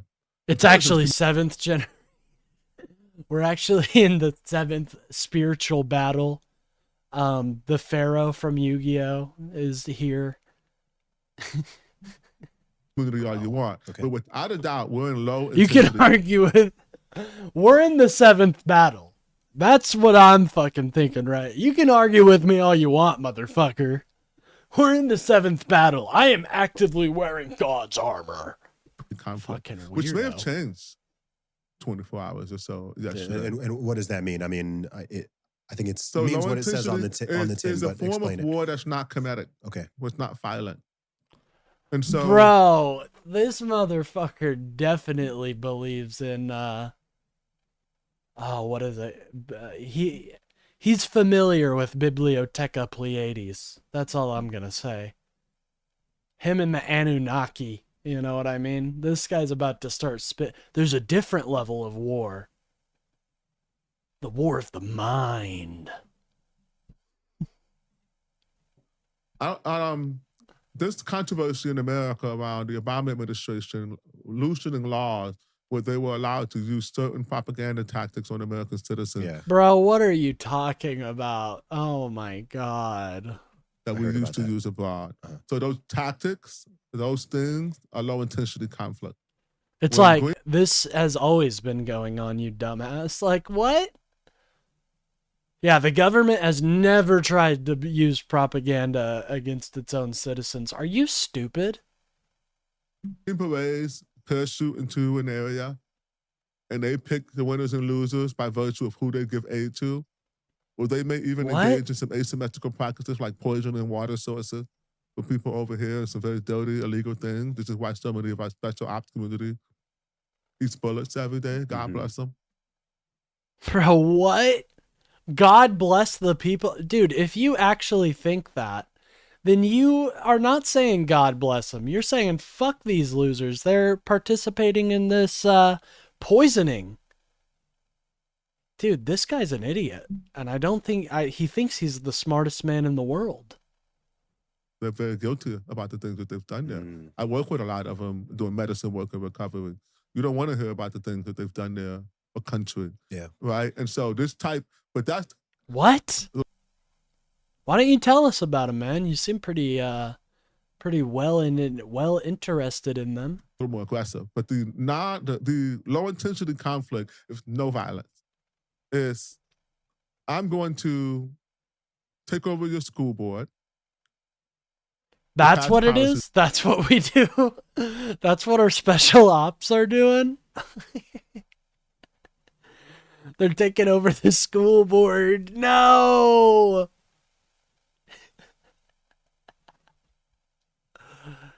I just love the image of our special operators gearing up for fucking preschool. Should I know harm education intentionally, like delaning and getting algebra out of school? I'm going to introduce things like ranked choice voting. You ever heard of that? I have. When are we getting rid of? We got rid of algebra? Choice voting. The fuck are they teaching our kids? Ranked choice voting with 100% certainty will decrease the number of people who vote. But that means it's voter suppression. And the people that is suppressing their vote who make mistakes. Oh, shut the fuck up, bro. There are far more obvious methods of voter suppression, like sending the National Guard, which I'm assuming you support Trump because the progressives are evil, so... But maybe not. Maybe he's an enlightened centrist. Pretty much always is low socioeconomic totem pole, typically black and brown. How come you can't see those equity concerns, but you think that people can't get IDs? It's a lot easier for a black person not what... Oh my God, he is stupid. Get a freaking ID than it is for them to navigate ranked choice voting. Okay? It makes no sense. But why does ranked choice voting cause voter suppression? Can you explain that? Well, it's needlessly confusing for one reason, but here's one reason. I don't fucking know. But one thing that I heard about you can win without a mandate. You can win without getting 50%. I led the recall of... There's no fucking way that's what that is. Oh my God. Oakland's mayor. Why was it so easy? Because she only got like less than 30% of the vote to begin with. That's not true. She never had a true majority. Another issue is ranked choice voting counts votes in secret. It uses a closed source algorithm. Think about that for a second. It's not open source. So they're basically saying, just trust us how we're going to count these votes. And you can't authenticate it. The first ranked choice voting manual... All right, let's look this up real quick. Ranked choice voting. Let's see.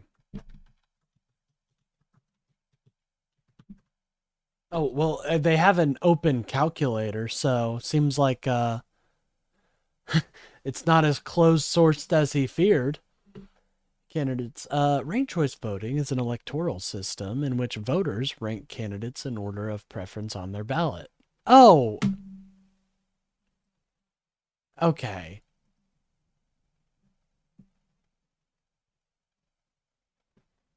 Yeah, that's very democratic. What are you talking about? Pushes back on insane. It allowed for a time to have Dem rep in Alaska. Yeah, I think this seems fair. This seems a lot more fair, actually. Interesting. I think that seems, because if you didn't get the candidate you wanted, you got your second choice instead of your first choice. American history, and the only ranked choice voting manual recount in American history happened because of me. Okay. I filed a protest after the mayor race because the mayor won. Yeah, I know. I don't know how it's sparing votes, like how it's getting rid of votes. That doesn't make any sense. 73 votes, when 3,093 votes were disqualified due to error. That's not true. There's no fucking way that's true. You dumbass. Disqualified due to error. And we wanted to look at those votes. That sounds suspect. Yeah. That's true. Republicans do have an issue figuring out numbers and numerical order. I will give you that. They do have an issue with that, unfortunately. Poor guys. We couldn't get the mayor recount done. They don't. You know what? MAGA really needs to like have a lesson in just life. Like, they don't understand a lot of things. Like, the poor guys think like, I hope this doesn't sound like I'm complaining or anything, because I love the engagement, okay? But they don't understand that disliking the video puts my face in front of more people. They don't understand that commenting on the video increases my engagement and gets it in front of more people. They just don't get that. And I love that about them. I hope they never lose that aspect of them. But we got a school board recount done because it was a smaller sample size, and it was overturned because. By the way, he's bitching about a school board. Police charter and not Oakland's charter. That's another issue. The city charter, in the way that it tells you to count votes, can make a different winner. How is that democracy? No, they can't. That's not. They can't do that. How is that a reflection of the voters' wishes when someone can win with less than a third of the vote? And they can't. That's not how ranked choice voting. We just saw how ranked choice voting works. The most popular candidate wins. Vote. It's just anyway. It's a mess. It's put here. Anyways, I don't know what I'm talking about, but let me just spit some conspiracy. That's what I'm good at. Exactly what it's doing. Progressive policies are working great if you understand what they're really meant to do. And what are they meant to do? What's the goal? They're meant to destroy United States. Oh my God. What, bro?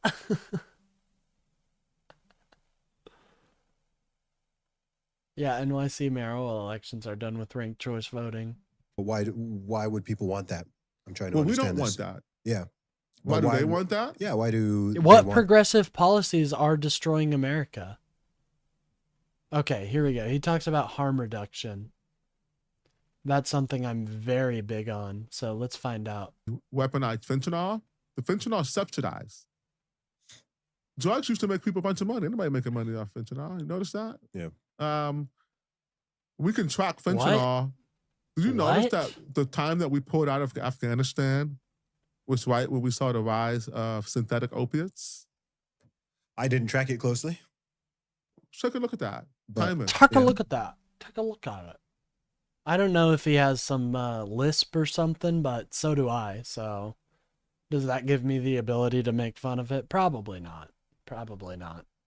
And then it gives more credibility to the theory that we were only there for those opiates. Opium, yeah. Because we were using Oh my God. Whoa, whoa. What a dumbass statement. Holy shit. I skipped around, by the way, Bill. Because he's just stupid. But holy shit. Guys, we didn't go to Afghanistan for oil. It was for the opiates. What a dumbass statement. As slush fund for our asymmetrical war, anyway. But the point is that we pulled out. I love the fact that our soldiers were dying for opiates. A lot of those theaters where opiates were like opiate production was a very lucrative global trade, and when that's a luxury now. Everybody's synthetic now. Yeah. So China runs that through Hezbollah. You have whoa, through Hezbollah? Hold on. Hold the phone, buddy.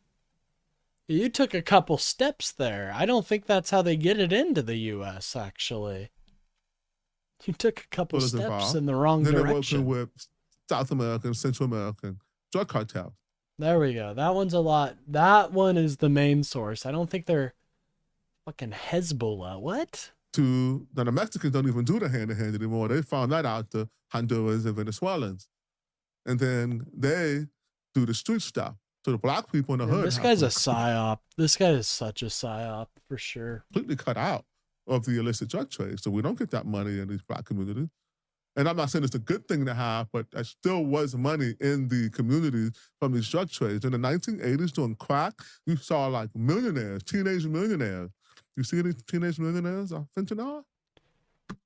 Bro, this is so dumb. Yeah, because African American people and people in poverty don't have to depend on drugs. There are legal means to make money now. There's quickly becoming less legal means, but anyways, I'll check this article. What's this bad girl you sent me? Oh, didn't mean to open that.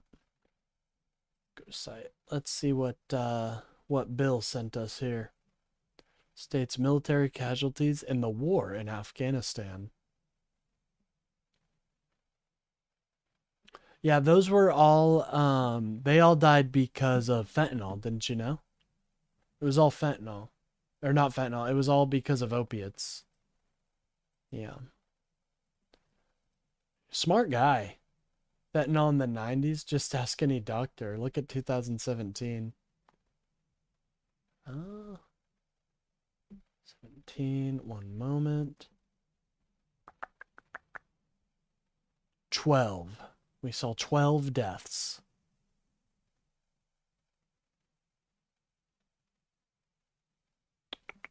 All right.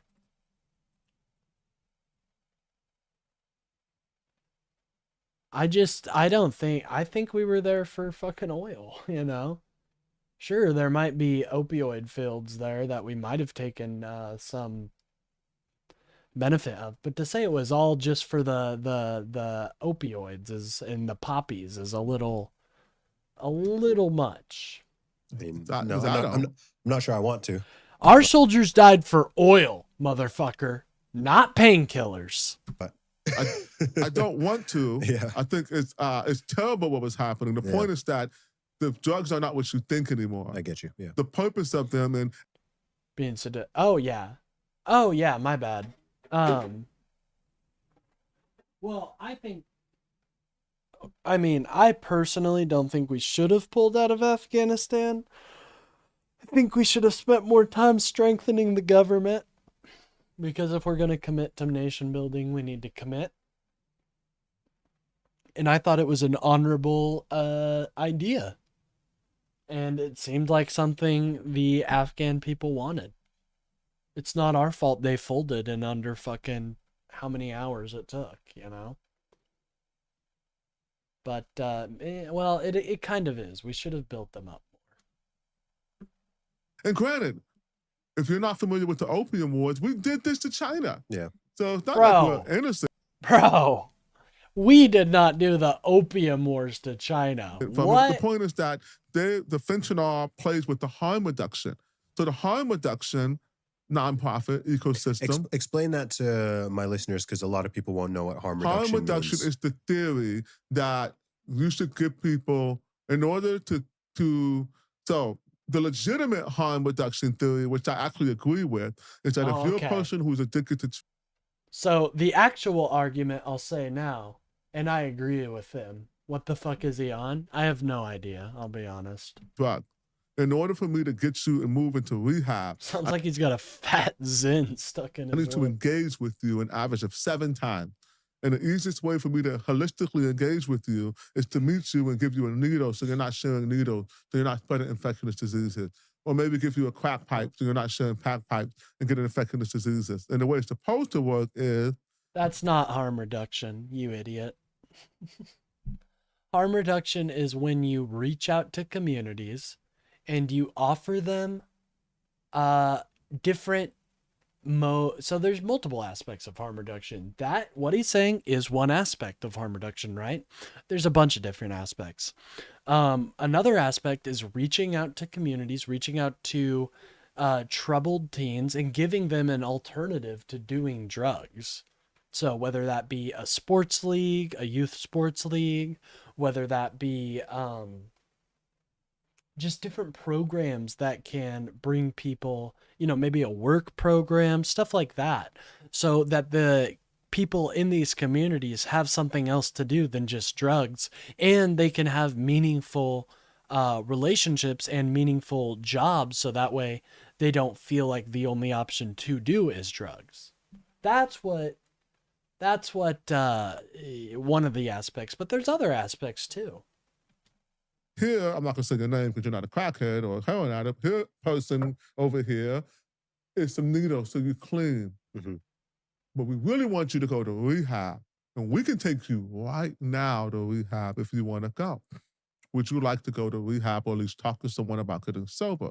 And you say, oh, no, thank you today. You take your needles and you go get high. But within 7 times of doing that, you'll go. Within 3 times of going, you'll get clean. So legitimate harm reduction found it in. Brother, that's not what harm reduction is. That's not what harm reduction is. God, he's an idiot. No studies. The fundamental part of it is they have to ask you to go to rehab every single time. And I have to have rehab available for you. Well, what happens if they don't want to be pestered by the rehab and they go just start using dirty needles again? Well, then your fucking stupid harm reduction failed. Womp womp. Even immediately. What they turn harm reduction into is give them needles and crack pipes because downtown is for drug users. No, it's not. What the fuck are you on? Oh my God. In San Francisco, when the guy that got recalled, Chester Boudin, he lost. No, Chester Boudin was recalled, the DA, but another guy, Dean Preston, he was a super progressive person. He lost his election in San Francisco. He's standing next to a harm reduction CEO, and her sign says that downtown is for drug users. I'm sure that's what it is. Because now the thing is, they don't actually go to rehab. You don't need rehab. You have the right to have that lifestyle. Yeah. That's what harm reduction has moved to. Okay. So I want to give a complete education. I don't want to discredit people who are legitimately engaged in. Shut up. I don't want to discredit people. I just shitted on all of their ideas. That's not what harm reduction is. I just explained one aspect. There are multiple aspects of harm reduction. There are multiple different ideas on how to tackle the issues of addiction. It's a really hard battle for these people, and my heart goes out to anybody who has dealt with addiction. I know it's difficult, I know it is. So, my heart goes out to you, to anybody that has been affected by it. But, and if you have been affected by addiction, or someone, that this approach won't work. The person needs to want to engage in society. Drug addiction is as much a societal issue as it is an independent issue, as a personal issue. People are doing drugs because there's not enough to do. People are doing drugs because they feel like they don't have the means to access the finer necessities of life, This guy's probably too woke for these guys saying clean needles are a good idea. Yeah. Well, it is a good idea. It's an amazing idea, and it has directly seen drops in HIV and hepatitis infections, and it breaks my heart that people feel like they have to use dirty needles because society is going to reject them. Again, I am for safe consumption sites, even with drugs like heroin, truly. Because at the end of the day, all that not allowing these people has done has just led to an increased death in so many things. Yeah, I know, pretty radical. They think hepatitis is a good punishment for junkies. Well, then that's fucking disgusting, and they should feel ashamed that they wish that on their fellow human. Harm reduction the right way, the proper way, right? And there are people who are doing that. Then you also have housing first. We talked about that earlier. Housing first means I can't touch this homeless person. Not only am I going to give them crack pipes and needles to do the drug, maybe even a stipend from the government, to help buy more drugs. You also can't touch them unless you have housing for them. Mm-hmm. But they're not ready to go to housing. They're going to burn it down or destroy it. They're going to burn it down or destroy it. That just shows what he thinks about these people who are dealing with addiction. They're going to burn it down or destroy it. Acting like these people can't live meaningful lives, like they are so self-destructive that any good thing given to them will immediately be tarnished. What a sick fuck.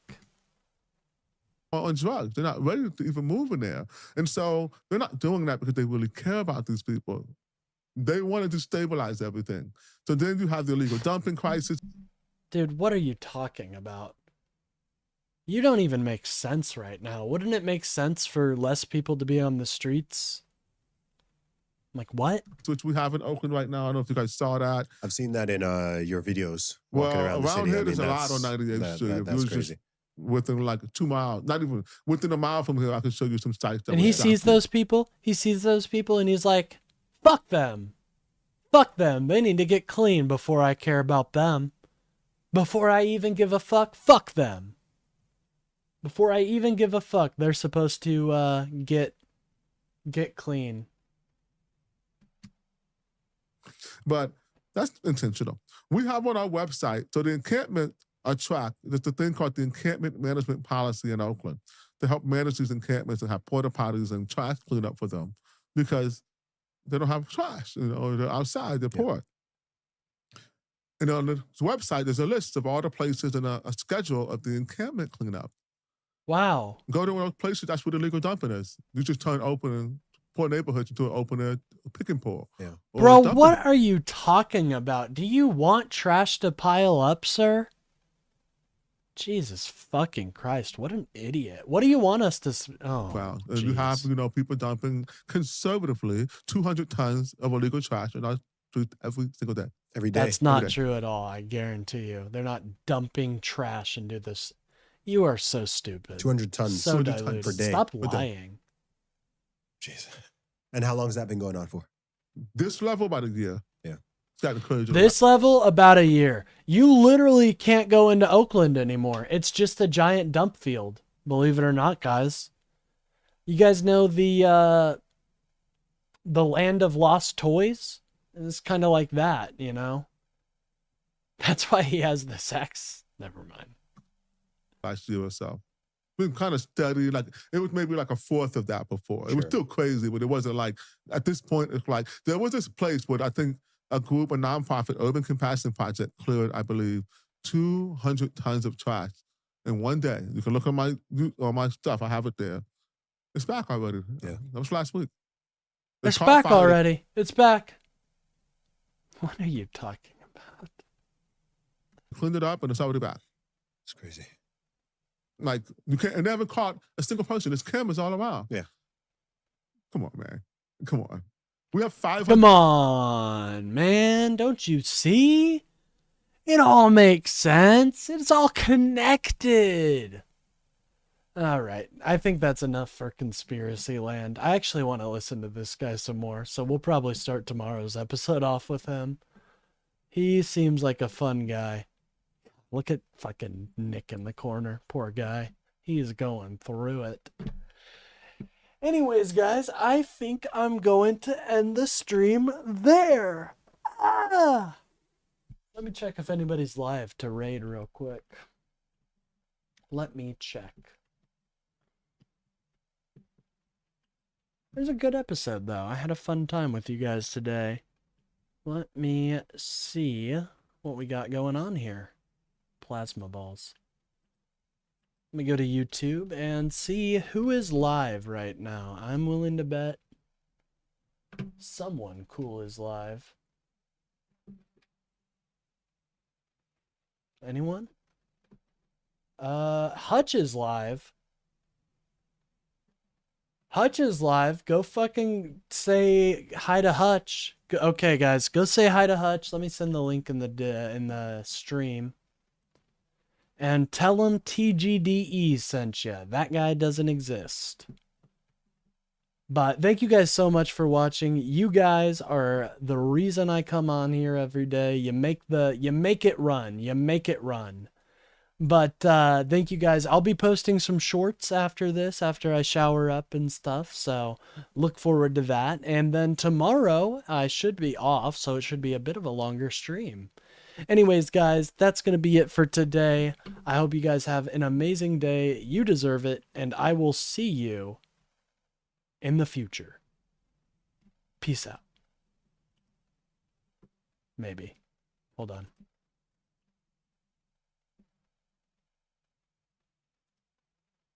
There we go. Come on. Come on. Play the music. There we go.